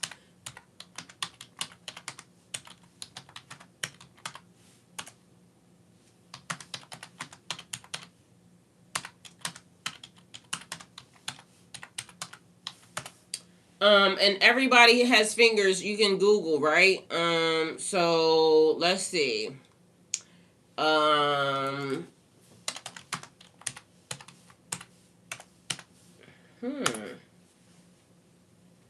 So, the Torah being the first book. Let's see. It says the Torah refers to the first 5 books of the Bible. And there are 2 main ways to answer this: traditional belief versus academic scholarship. So the Torah is traditionally believed to have been written by Moses. That places its origin around 1400, 1200 BCE. So in that view, it is about 3,200 or 3,400 years old. But people have been on Earth for 200,000 to 400,000 years. So even if we want to take into account, because this has also been like a part of, the brain fuckery, even if we take into the account that they were talking about the people that, was walking around, they didn't intentionally write it, we can also ask, how long ago was, how long ago was Adam born? So we're going to say in traditional biblical chronology, whatever, I don't know, chronological, but that's not what it said. Some ancient Jewish and Christian chronologies, I don't know. Me and this word ain't getting along today.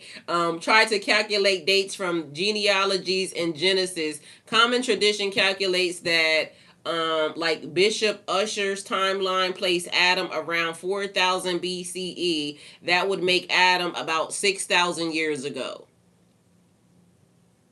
So that also is around the time that, they're saying that the light skinned blacks, the white people came about also. But meanwhile, back at Bandcamp, humans have existed for at least 300,000 years. Mind you, from my calculations with what they don't want to add, which is with the kings, the 432 years before it started adding other kings, which would mean that the earth or the people are a lot older because the people were around even then. But mind you, we talking about 4,000. So Bible, Adam, 6,000, if that. But people over 400,000 or 200,000 or 300,000. However you want to put it, either way, don't make me know, never mind. The point of it is 100,000 as to 6,000. That's like yesterday. Like, that's like last week. So if you put 200, 300,000, and then put 6,000, that's like a drop in the bucket. That's how long y'all Bible been around, or their Bible been around. So traditional biblical timeline is 6,000 years ago. That's like yesterday compared to 300,000 years. Why all of a sudden are we at, and mind you, just so you know, when was the race distinction? When was the race distinction made? Meaning black or white, right?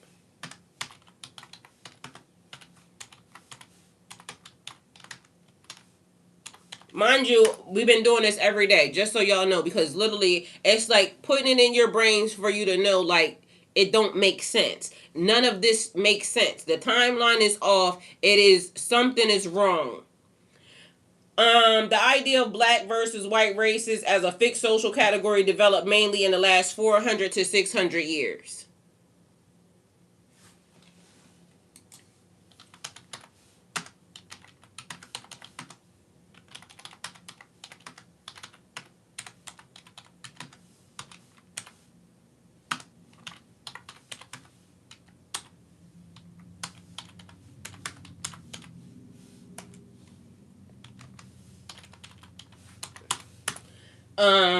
So Book of Jubilees, which is, it says an ancient Jewish text written around the 2nd century BCE, which is also in the Ethiopian Bible, which is the older Bible before the Bible, but the Torah was first. So mind you, still less than 6,000 years ago, but mind you, people been on earth for 300,000 years.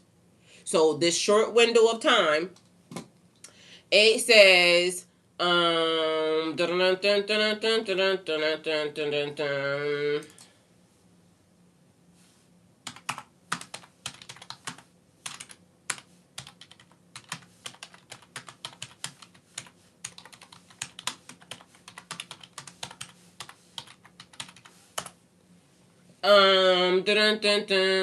let's see.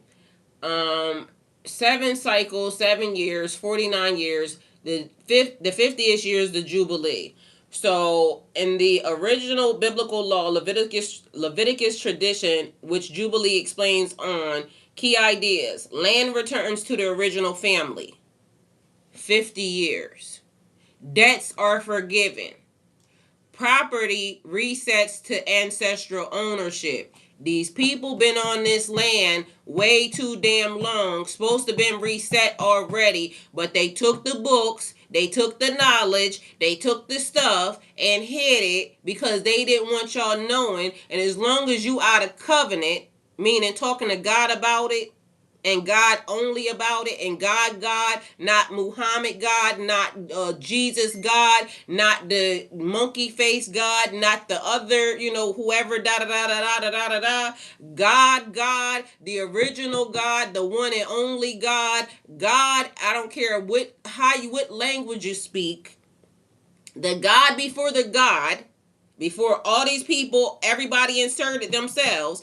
God, as long as you out of covenant, you're allowed to be a slave. And you always going to be out of covenant because they corrupted the timeline. Mind you, the book right here. Everything is right here. I gave y'all the timeline. I'm also telling you there's a big chunk of change, a big chunk of something missing. These people are greedy. They are driven by money. They're going to keep you being a slave as long as they can because they don't want you know nothing. Meanwhile, God told you walk around the building because you ain't got to worry about who's bigger. Just do what I said and watch me break it down and give it back to you because you will be blessed. Forever is what the Jubilee says. As long as you're in covenant. 200,000 years, 300,000 years, people have been on this earth doing. Then all of a sudden, now here we are with this shit. So 7 years, individual servant release. The Sabbath year law. It's a law under God. Individual servant release.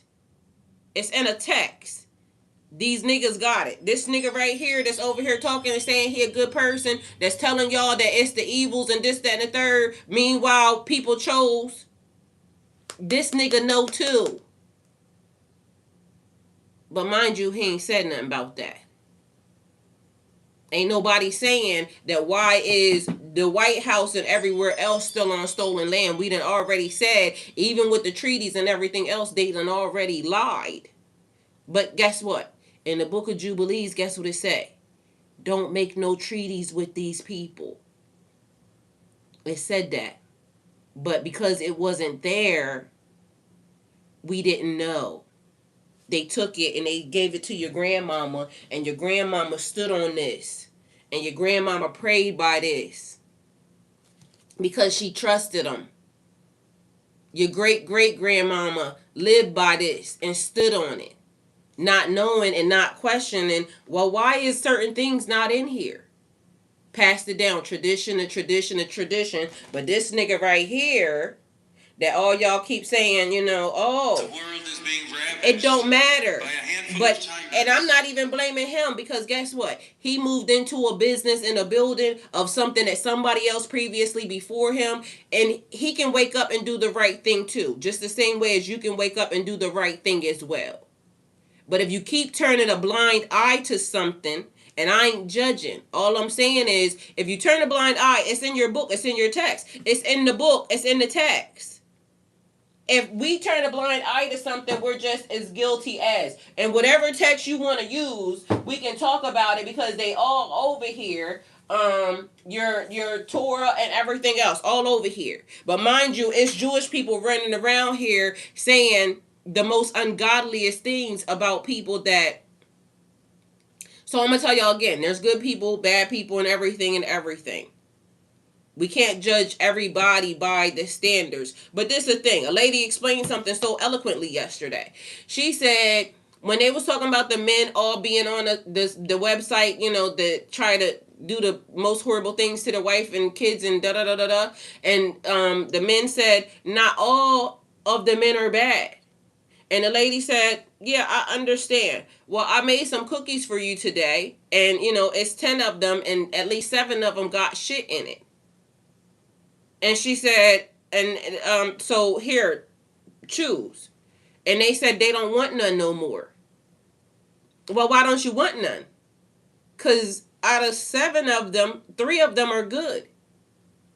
all of a sudden you don't want no more because you don't want to have to pick and choose which ones got shit in them. That means even if they even sat on the counter with them or even laid by them, now they shitty too. So you sit and you listen. We sitting and we listening.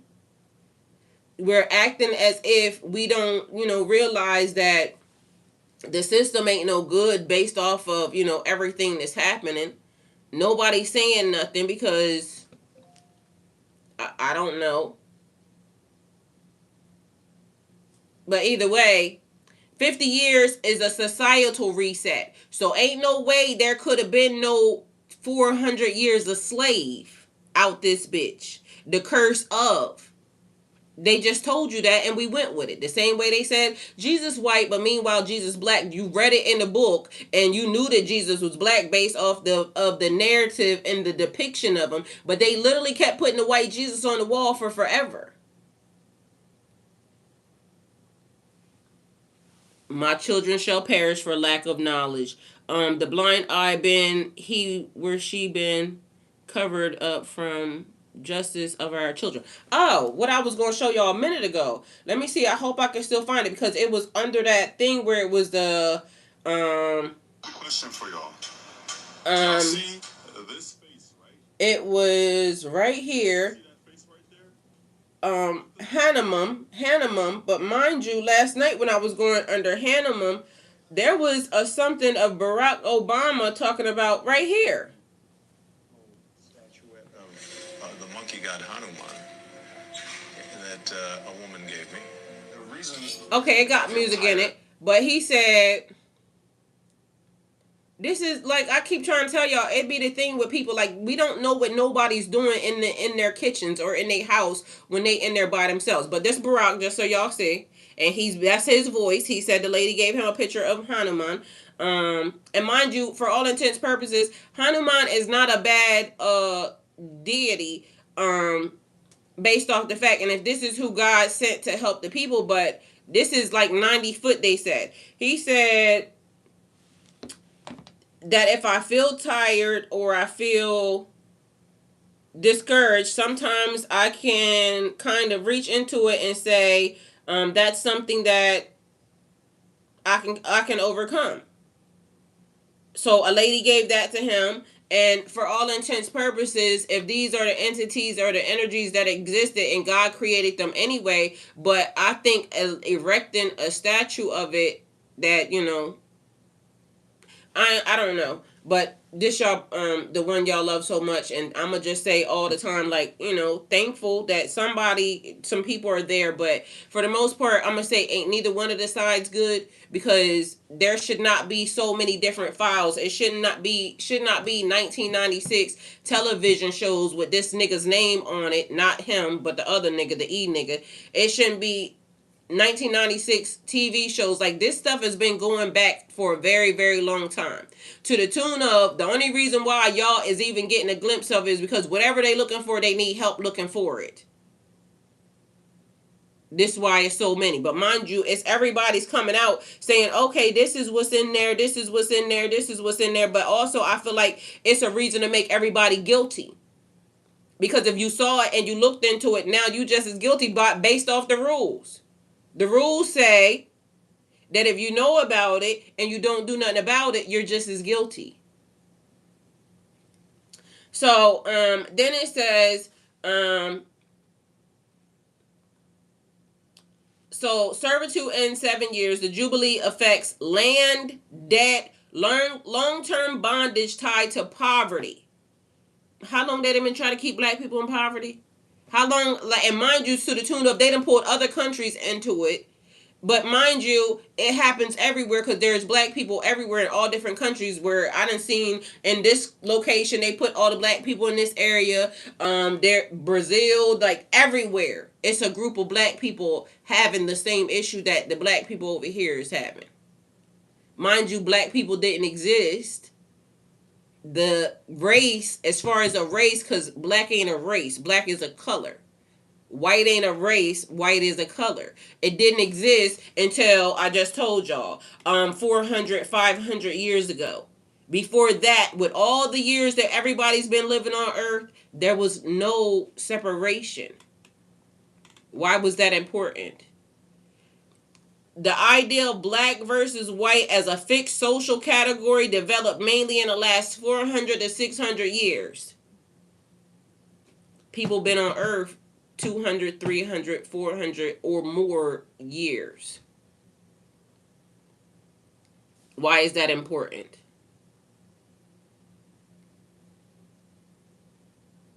Edward, thank you for being here. Iswal, hi, welcome. Thank you for being here. James, hi, welcome. Thank you for being here. So these are all things y'all could go look up. And like I said, if I was saying anything wrong, they would already turn this off because they would say, "Oh, you're out here doing da da da da da misinformation." All of it's right here. I literally typed it in the system. Google free, chat free. Look it up. It's right there. Black versus white races as a fixed category has only developed mainly in the last 400, 600 years. People been on earth way longer than that. So before that, there was no color or no separation. Mind you, even in the Hindu, when I'm telling you, there is a actual, the Hindu people believe in like allowing everybody to just come and be collectively together. They don't care if you Muslim, they don't care if you Christian, they don't care if you the Hindu. They don't care what religion you are in.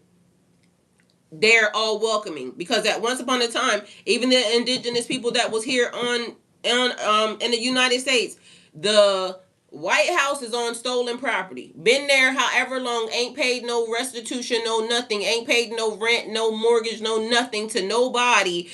Stole the land, created treaties, lied about it with indigenous people. But mind you, it's ways to fix all of this stuff. So also yesterday I was listening to I forgot where the location is. It's a place, one of the places, and so they fix homelessness in the midst of everybody and everywhere else having homelessness. I can look it up, but I will. This particular place treated homelessness different. So what they did was created homes for the people, because even if you was on drugs or you was sick or you was whatever it was, let me see. They made sure that you had a house because stability was the first thing. Mind you, everywhere else increased in numbers and homelessness, and they didn't. They went down, and also it helped their economy because they said it is expensive to not take care of homelessness. What? Let me see if they have it. What place fixed homelessness? Like, this world could be a whole lot better place. It's the thing. It's almost like the location they fixed their drug use by creating it, taking it as an illness instead of a drug addiction, and helping the people still stay stable. Mind you, the people are actively working and everything else, and it don't create crime and whatnot based on, like, it's a way. This society knows what to do. They're just not willing to do it. They're just all stealing from the system. That's it. That's all. What place fixed homelessness?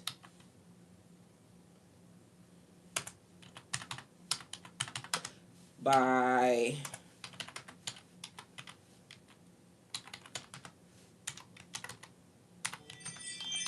like, and just think, like, if this over here is so wasteful, like they would wrap Finland. Finland is, it says, the most well-known success. Finland is the clearest example people point to.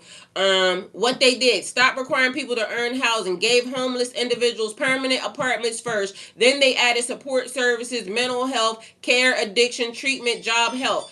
Roughly 80 to 90% reduction in long-term homelessness. Street homelessness became extremely rare. People who receive housing are much more, and it wasn't like, oh, you have to do anything for it at all.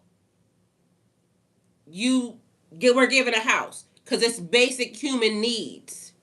So people who receive houses are much more likely to stay housed long term. Finland is the only country that has made this model nationwide policy. Versus the United States example, smaller scale. Some cities have housing first housing first programs with partial success because they keep trying to make it to where you got to do something for it, like you got to earn it. It's housing. Once God said you're allowed to be here, that was earning it. Who the hell told y'all that y'all own the earth? Y'all don't own the earth. Y'all don't own the seas. Y'all don't own the trees. Y'all don't own the air. Y'all are disrespectful to God. So then, the other country. What country solved drug use or sees drug use as an illness? Mind you, so there's examples of this stuff. It don't take nobody to sit in a seat. If you want to be a leader, lead. They don't want to be a leader. They want to be tyrants. They want to be people who continue to hold and hoard. And that's not a leader. Because you're not fixing nothing. You creating issues when issues don't have to be created. It's ways to solve the problem. And like I said, if y'all want me to do it, I'll do it. Because it seems like it's easy to do. Wake up and not be nasty. That's all you got to do. It says,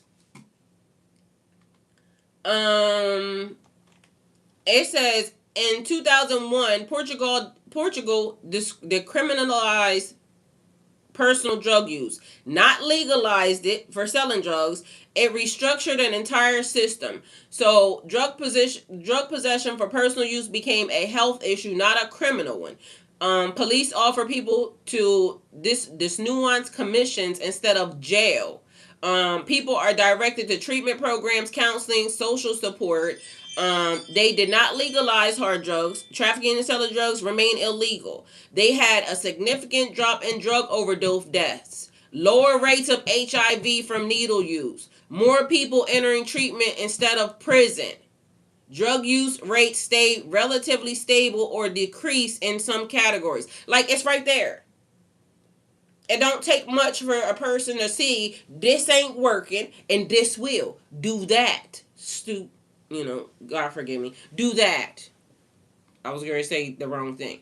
Other successful harm reduction models, Switzerland. Switzerland took a different but related approach. They supervised injection sites, medical grade, heroin programs for severe addictions, strong social and healthcare support, they had a massive drop in HIV transmission, fewer overdose deaths, reduced public drug use in the cities. Michael said it. They don't care about us, and they don't. But mind you, we have to realize that this is still worldwide, even if it's happening in one place. Because one person from this place, from an addicted place, can go over here and create and spread, germs and things of that nature. So again, people keep looking at it. Oh, it's just this country and this country and this. It's a worldwide issue, and we breathe the same fucking air. Like, let's stop acting like we don't all live on the same planet. That's also another issue, because they will say, oh, this ain't my country doing it, but we breathe the same air. If they over here polluting the air, guess what? Eventually it's going to go somewhere else. Y'all not that far away. Like, I don't know why people be acting like they that far away. You might be that far away if it got to drift this way, but if it drift this way, it's right there. Like, stop acting like we that far away, because we not that far away. It says Portugal decriminalized it, treatment instead of jail. Switzerland, medical harm reduction approach. Both of them had results. Good results come from treating addiction as an illness and not just a crime. So it's models and things of that nature that will show you who. It's like when they tell you about Dubai. I ain't never been there, but in Dubai they said there's no crime. Ain't nobody. You can leave something for days and ain't nobody gonna touch it. Like, mind you, it's a thing where if you start treating people like people and stop trying to, create havoc and chaos, the world will be such a better place. But who am I? Let's see. Portugal Portugal, drug-related crime stopped. So Portugal shifted drug use from criminal punishment to health treatment. 2001 reform. It reduced drug-related arrests, overdoses, and some associated crimes. It focused addiction treated as illnesses, rehabilitation instead of jail. Singapore, strict enforcement model, very strict laws, and fast judicial process, and strong deterrence based system, harsh penalties for serious crime. We don't even like them because they got us messed up. What is all the activity? It's like so much stuff happening. Oh, it's windy outside. That's why. The wind is creating a draft. Anyway, long story short, we over here talking about the truth and everything else. There's ways for stuff that be treated differently, and not for it to be, treating a person like they're not a person. Because nobody asked you. Once God said that they could be here, once the spark came and your soul went into your system, that was God saying that you were allowed to be here. Who the hell are the people that are the nasties? Be careful of all or nothing thinking. If someone lied once, it doesn't mean everything they say is false, but it does mean that you should verify more carefully. So we should definitely verify and separate verified facts from interpretation or opinion, because even in one of the books I was listening to or reading or something, it was basically saying that when God sends a person to give a message, keep your opinion out of it and just say what God said.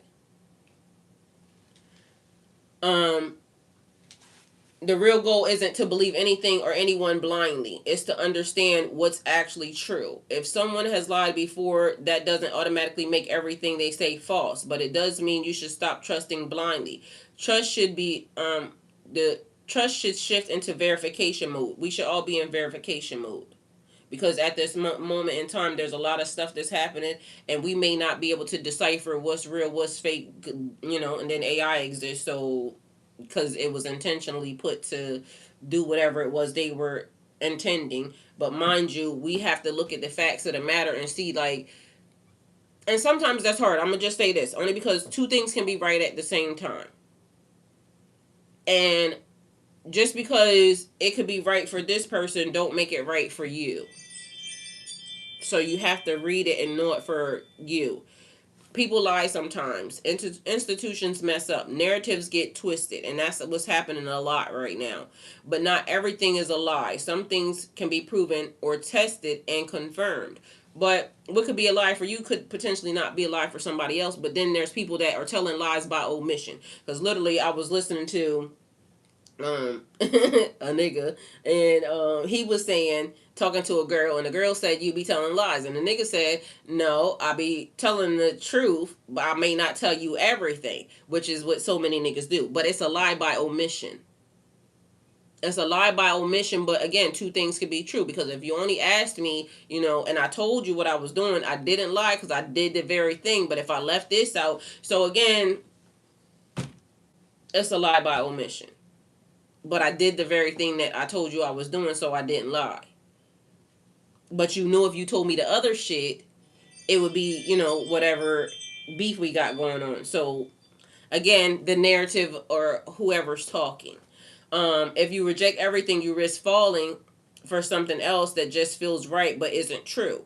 So instead of asking why I believe them, the stronger mindset is, what evidence proves this to be true? So we have to have evidence in situations. Mind you, excuse me, sometimes the evidence to me is just basically God said it, and then literally I know it's true. This is why you gotta, pay attention to when they're throwing rocks and hiding their hands, and they say this religion is better because, we're not out here, we got statues of gods and this, that, and the third. Yeah, but the picture of the God that y'all talking about ain't even the picture of the God that y'all talking about, and the fact that y'all created the picture is still the same exact thing as an idol. And if they going through this one to talk and you're going through that one to talk, same shit, different Sunday. So everybody's wrong. Do with that information what you will. So again, before you accept anything, pause and ask, what evidence proves this to be true?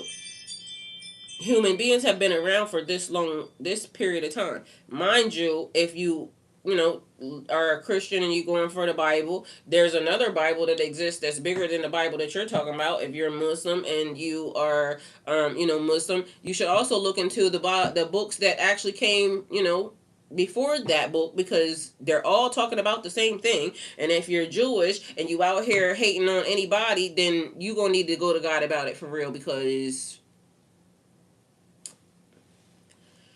you know everybody has their own whatever it is, pathway, journey, miles to walk.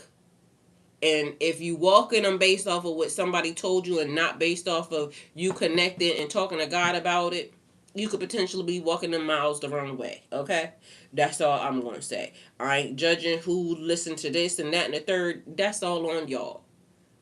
Y'all do with that. You know, y'all argue about it, because to me people be wanting to talk to argue, and I ain't got it. Like, I don't want to argue with you, because that is not the frequency I want to be on. I said what I said. God was God before any of the texts, any of the books, any of the people started talking. There was a process and a program that was happening before, long before, thousands and thousands of years, hundreds of thousands of years before they instituted their programs. And all y'all have to do is think about the timeline and go look it up for yourself. And I may not have everything down. I'm asking God for the situation. That's why I said, if there's something that you want to ask, or something that you want to insert, something that you want to talk about, as long as it's based off of how we going to get out of the mess that we're in, that's the only thing I want to figure out. I don't want to argue about what nobody said and what they talking about, because I ain't going to do it. The only conversation I want to have with anybody is, how do we fix this? Because we already know the problem. It's the people. How do we fix it? So multiple sources that don't rely on each other. You got a key, they got a key, they got a key, they got a key. They know this language, you know this language, this person know this language. We may not know the translation for this language, but if we keep arguing amongst each other, guess what we never gonna do? Fucking fix it. She said facts. I need to know who the parents. I needed to know who the parents, period. I am correcting but all facts. Results that match the claims. We want to get in covenant. We want to get out of the chaos. We want to get out of the argument, because I don't want this to end up in a kaboom. Guess who stepped in the room? I wanted to end up in us being able to travel and go see places, foreign lands, places that we ain't never touched. You know what I'm saying? Things like what we was meant here, brought here to Earth School to do: adventure, explore, enjoy. Like, why we gotta keep arguing with these niggas about whether or not they came to steal gold, and platinum and shit? Like, why are we doing that? And guess what also happened? Guess what also happened? I can tell you. When was the first?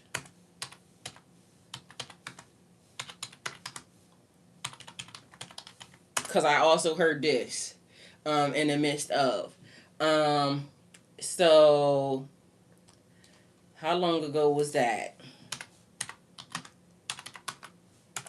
Because they actually strong armed the system, y'all. Just so y'all know. And y'all know what this is. In war, what's the biggest thing? Like, when they saying, what are we doing? Sending this across to here, to that, and to this, that, and the third. What was it? Ammunition. Guns. That's what changed the system. Which is actually kind of crazy. But, look it up for yourself. That's what changed the system, though.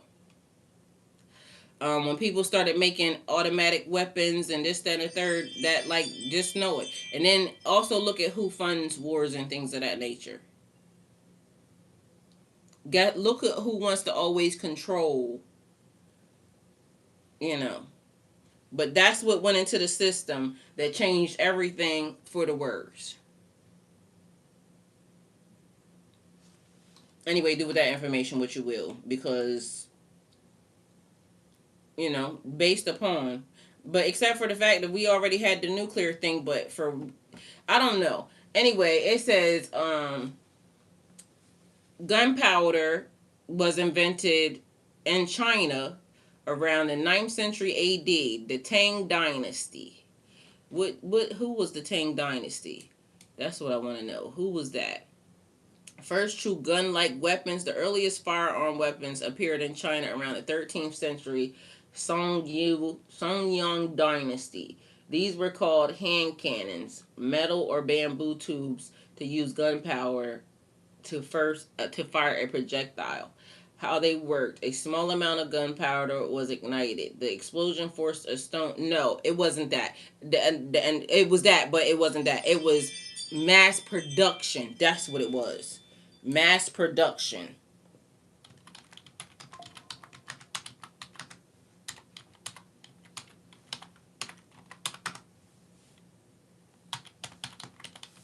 I don't know why, cause I be listening to shit when I be sleep, and then it just be like the thing, like the stuff that be popping in my brain. So I don't know what it was.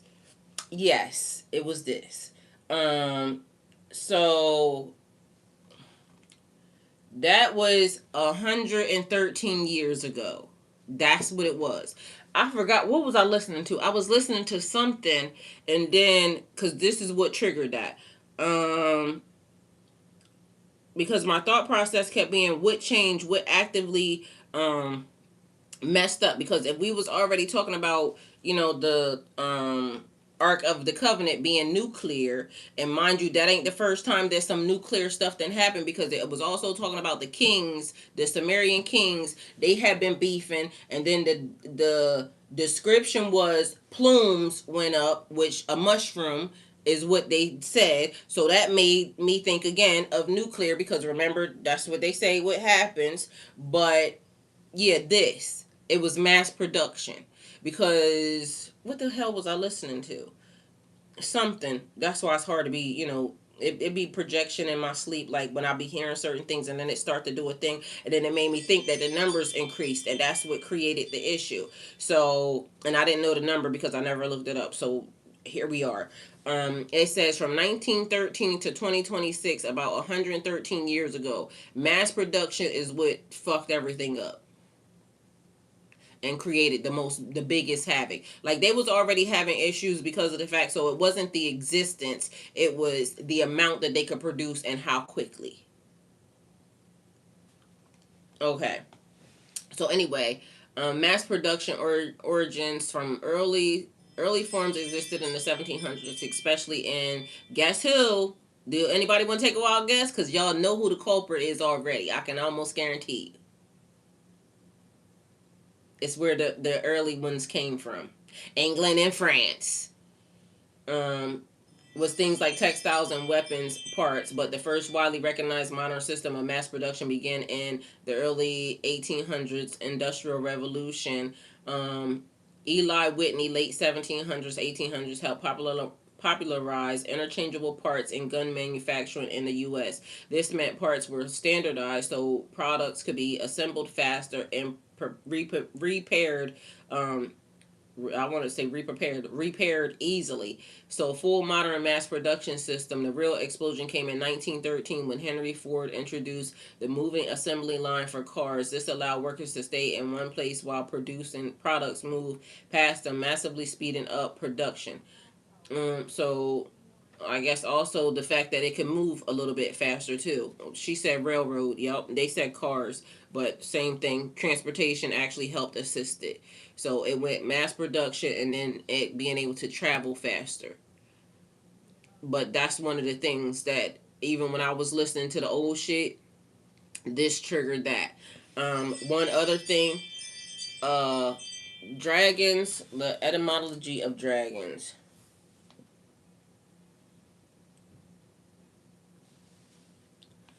All right.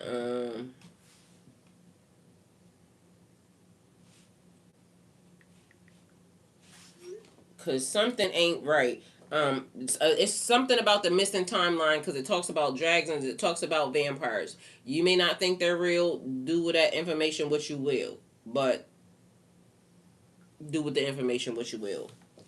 Etymology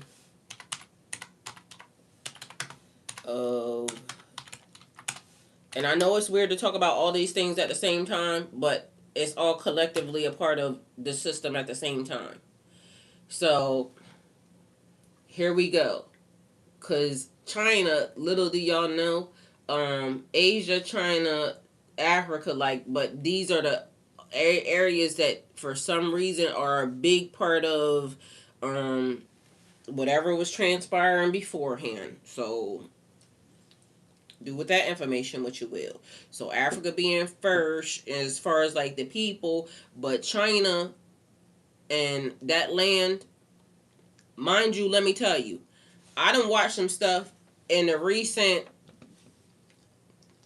years, and something about it is National Geographic or something, y'all. This shit was so weird because I ended up watching something that I saw before and then ended up seeing it again. But literally now watching it from different eyes, y'all look at some of them mountains. Look at some of what's there. So a man was standing on a mountain and he was taking a picture. And I don't know why, but it's a petrified snake. Like, not even the one, because there's like ones all over the place, but there's a petrified snake right where this man is. And these snakes are not small. These snakes are big, but you wouldn't see it if you would just think he's standing on a rock. Mind you, which also goes along with some of the fact of like how certain things started to shift and change because of earthquakes, like volcanic eruptions. Um, Mind you, the beef that happened with Enlil and the brother Enlil and Enki. But mind you, these are times that they're saying that it's supposed to be um, mythological mythology. Y'all, it's fucking not.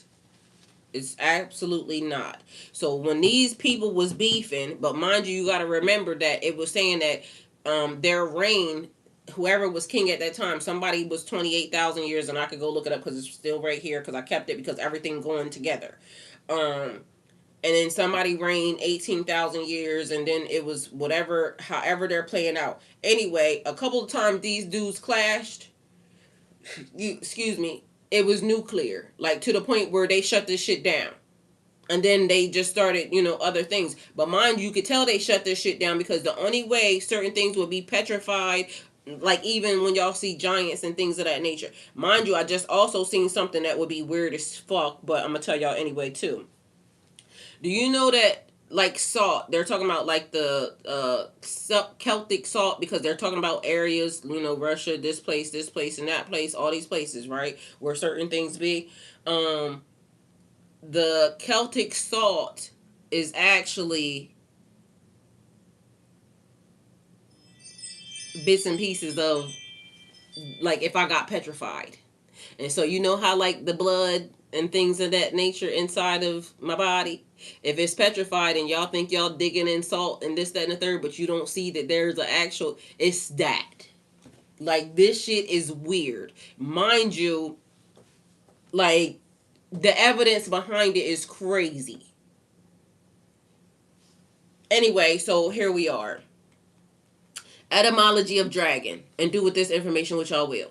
The word dragon comes from a long linguistic chain that goes back to ancient Greek, and I keep trying to tell y'all who did the da da da da da. The energy that radiates for why your lifespan is blessed. Oh, she said lessened. Well, all I seen was blessed. Listen. So it says ancient Greek. Again, who did the what? It says meant serpent, large snake, or one who sees clearly, linked to the verb derconomy, to gaze. Latin is Draco, borrowed from Greek, still meaning large serpent or dragon.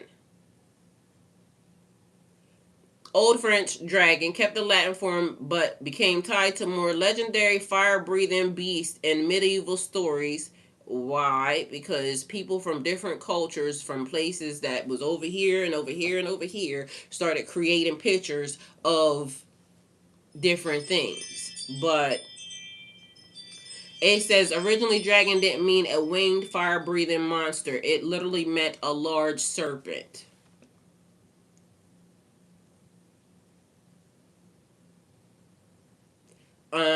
A watchful or staring creature in Greek rooted idea. Over time, especially in medieval Europe, it evolved into a mythical monster associated with fire, treasures, and chaos. But mind you, one of the texts says somebody was fighting a dragon.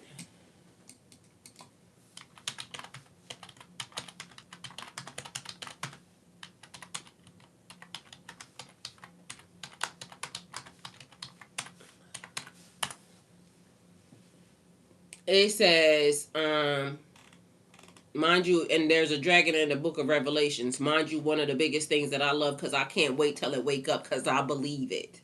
All right, Griffins. She said. Then it says, Greek Roman traditions. It says serpent-like being. European medieval traditions. It says a winged fire-breathing beast. Chinese traditions. Dragons are often seen as wise, powerful, and protective rather than evil. I'm I'm baking on the Chinese people. Okay? I'm gonna go with what they said. Dragon originally meant a great serpent or watcher, and over centuries it became the legendary creature we recognize today.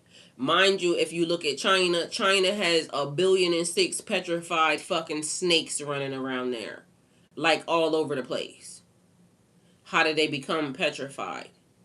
They tell you that petrification takes a certain type of process. But anyway, here we are. Revelations 12 and 9. The great dragon was hurled down, that ancient serpent called the devil or Satan. But it's in the Bible.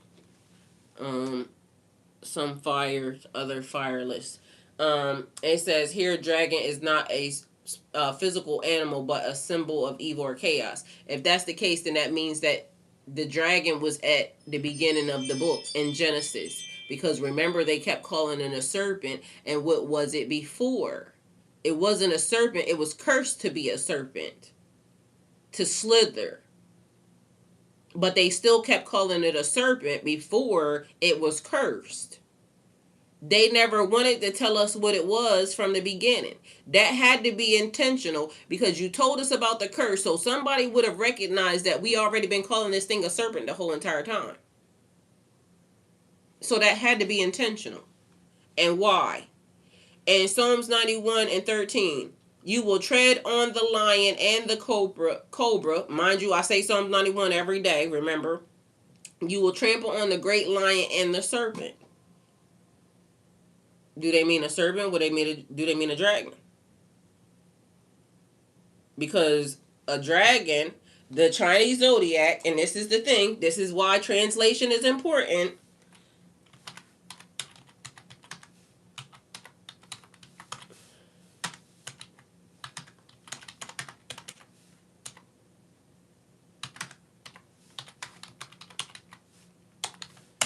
Now, translation is important because the Chinese zodiac has 12 animals, each representing a year in a repeating 12 cycle. We got the rat, we got the ox, we got the tiger, we got the rabbit, we got the dragon, we got the snake, we got the horse, we got the goat, we got the monkey, we got the rooster, we got the pig. There's a dragon and a snake there.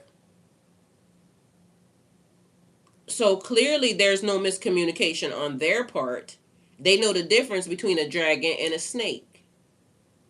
And on this list, the dragon is the only one that is a mythological creature. That's not so mythological because it's supposed to show up at the end times, like what we in right now. So who got it right and who got it wrong?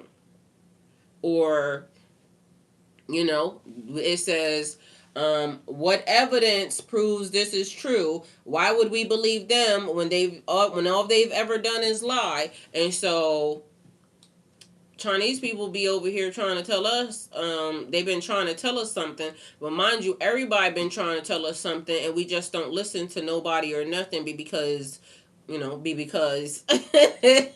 there was a mimic there, because why don't we listen to anything? It says each animal is tied to personality traits and is believed in traditional Chinese culture to influence a person's character and destiny based on your birth year. So tell me how this works. And y'all could potentially already know your sign, so a lot of y'all already know how this works, okay? But we going for all intents purposes. I like to make things make sense. I don't like to just drag y'all into shit and not tell y'all nothing. All right. So it says each year moves to the next animal in order. So rat, ox, tiger, rabbit, dragon, snake, horse, goat, monkey, rooster, dog, pig. Then it repeats again. So if you were born in a dragon year, every 12 years after that, it's also a dragon year again. So example, 2000, 2012, 2024 are all dragon years. But we can take it back way further if you want, because I'm 76, so I'm a dragon. It says your Chinese zodiac animal is based on the lunar calendar year, not January 1st. So people born early in the year may actually belong to the previous animal year. Mind y'all, I don't even know if y'all know it or not, but technically we're only like 32 days into this year. But for all intents and purposes, this is like the fourth month. But literally, I went through the other day, and again, you ain't gotta listen to nothing I got to say. But let me see, where is it at? It is in Bible tribes, coat of arms, messages, somewhere around here. I did the dates right because 9/9 this year, whatever the new moon is. Mind you, this is the other thing. They actually believe in the new moon too.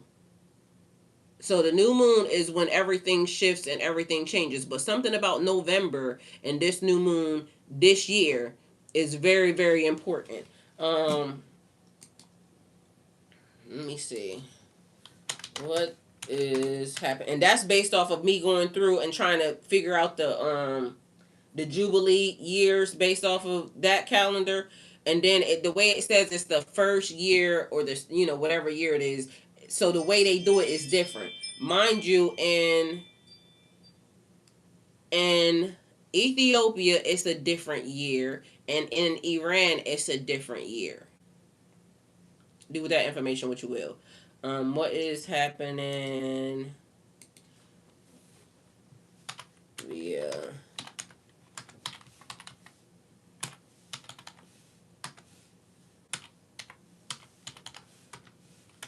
Um,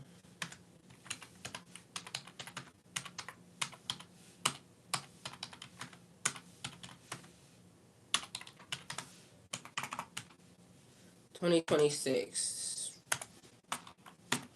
And um if I can find the calendar, because I don't know, I got a whole list of stuff right here on the side, and I can't see where I actually did the calendar, but I really want to show it to y'all because it says start of the new lunar cycle. So the new moon marks the beginning of the new 29 and a half day lunar month. So the moon calendar terms old lunar cycles ends, brand new lunar cycle begins. The moon slowly starts growing again, wax and phase. So where it falls on a solar Gregorian calendar. So in November 2026, the new moon phase is expected to fall on around the first half of the month monthly. So it's 9/9. That's the thing. And I wanted to make sure before I told y'all, but um no November, yeah, no, it's 9/9. So something, remember they was telling us about what they said, I think those days, what the hell? Somebody just asked me about it the other day. Um Portals. 9/9. Should I be telling y'all this?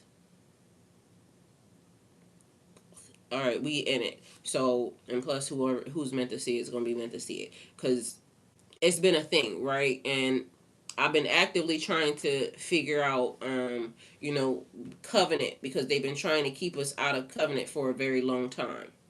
And so, she said, period. So, 9/9 this year is a portal. Um, but mind you, because 9 is completion. So, 9 is the beginning and also the end. So, put that in your pocket, do whatever you will with that, and I'm going to just leave it at that. All right, and then we'll talk about it more if I'm led to. But literally, I've been actively fucking around with this calendar from all the calendars. Okay, so just know that put that in your pocket, because it's going to be a very significant day. Mind you, let me see.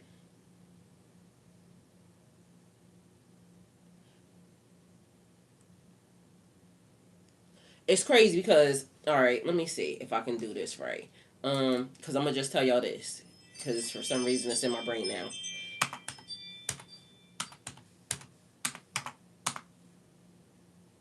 6, 6, 7, 8, 9, 10. So that's a 10. Oh no, wrong day. All right. Run the numbers on this.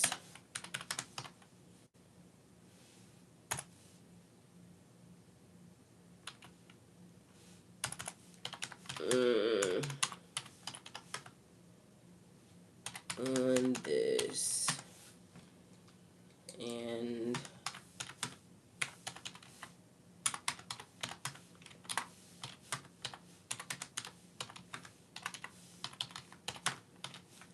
all right.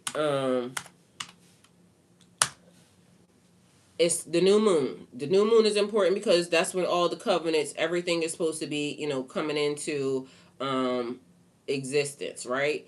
So one is new beginnings, right? So when you break all the numbers down, it is 0909. So 9 also being beginning and ending. Another 9 beginning and ending. 6, 7, 8, 9, 10, which 10, and then it turns into a 1. So 18, 19, 10. It's a portal all over again. It turns into 1.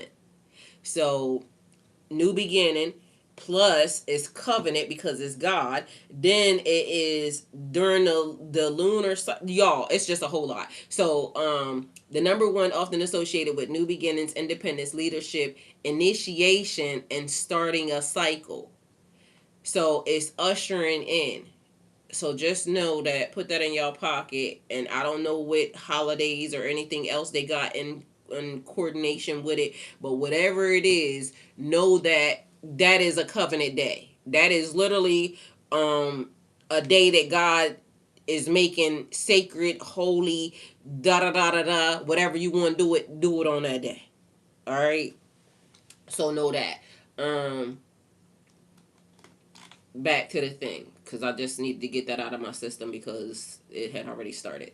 Anyway, so November 26th new moon is basically a reset point in the moon's monthly cycle, but also a reset in your cycle. So whatever you was doing, you won't be doing. You'll be doing something different. It's a fresh start. And mind you, it happens during Scorpio season, which see, y'all can ready get me doing something else. Depending upon, because all right, I'm gonna leave it alone. I'm gonna leave it because we gonna leave it just later on. Okay, so whatever it is, she said. Okay, I was about to say I'll put it in my pocket. Thank you. Yes, put it in your pocket. All right. So anyway, the 5 elements adds to wood, fire, earth, metal, and water. Then it goes into whatever type you are: wood dragon, fire dragon, earth dragon, metal dragon, water dragon. And also, this is the other part. So some people will say that God, they didn't do uh astrology in the Bible. But mind you, y'all been on this earth for way longer than they put the Bible, and guess what they told y'all? Not to do stuff. But mind you, they were doing it. But mind you, the people that were already here, this is how they came up with the accurate clock system, the accurate time. Like literally, this is what your culture is. So like right here, what was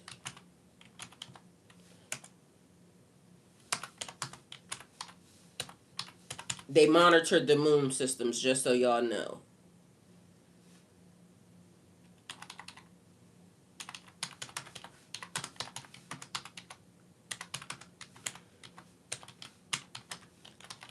All right. So ancient civilizations core system for survival, timekeeping, and meaning. So these people try to put in a Bible or in a book that, oh well, it's against the rules to do astrology, but mind you, this is what your system and your culture was based off of. This is how they even got to even be to this point in time. So measuring the cycles, 29.5 days. But also in Book of Jubilees, it talked about the 364 days and not the 365 days. So agriculture and survival decided when to plant the harvest, track seasonal change, predict weather patterns directly.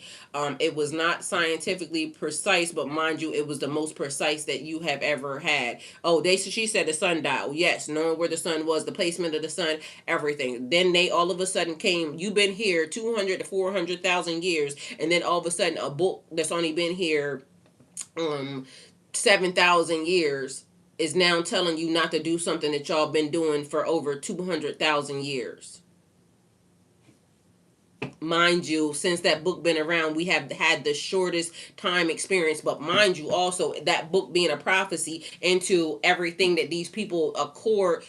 For some reason, I'm going to say a core memory, but something that we haven't been remembering, and we need to remember how certain things got implanted and put into the system. Because mind you, we the closest to death we ever been since we've been on this earth, based off of this book and those books, and nobody's paying attention. Because for some reason people are forgetting the 290,000 years previously before that, or the 100,000 years before that, or the 390,000, whatever it is. Somehow the past 10,000 years has created a block or a obstruction in people's minds. And what is that? So tides and nature patterns. Ancient observers noticed high and low tides following the moon. Fishing and coastal life were tied to lunar phases. This made the moon essential for navigation and food gathering in many coastal societies. Navigation before modern tools, the moon helped travelers and sailors orient direction at night. Its phases help estimate time during long journeys. Spiritual and symbolic meaning across many cultures, the moon was seen as some symbol of cycles of life, death, rebirth, feminine energy. In some traditions, a divine timekeeper or messenger, a marker of sacred festivals and rituals. Again, we have to be mindful that the conversation is talking about what evidence proves that any of this is true. Why would we believe them when all they ever done was lie? But mind you, we're watching the Bible play out right now, and they said Jesus, even if y'all talking about Christian, because we can go through all the books, Jesus told them not to believe them when they tell them that they found his body and where they found it at. Don't believe them. Mind you, they out here actively saying that they found Jesus in Jesus' body and where they found it at, but your book says don't believe them. Either way, that's the message. Take it how it resonates. Hopefully it helped. Go with God always, please and thank you. Thank you guys for being here. If you wish to donate towards my channel, like, comment, share, subscribe. That's the biggest and best way that y'all can help me, because I'm trying to get into all the programs to be able to take care of myself, because again, that was my wish for me to God. If you wish to donate, you can do the stars, super chat, super stickers, and gifting is definitely appreciated, and I'm grateful for it. If you wish to donate any further, my GoFundMe and Amazon, all that stuff is in the bio. So thank y'all for being here. You could have been anywhere in the world but to here with me. So go with God. Love y'all. See y'all later. And tomorrow, oh, I ain't even gonna tell y'all, but I already know. Okay, you know.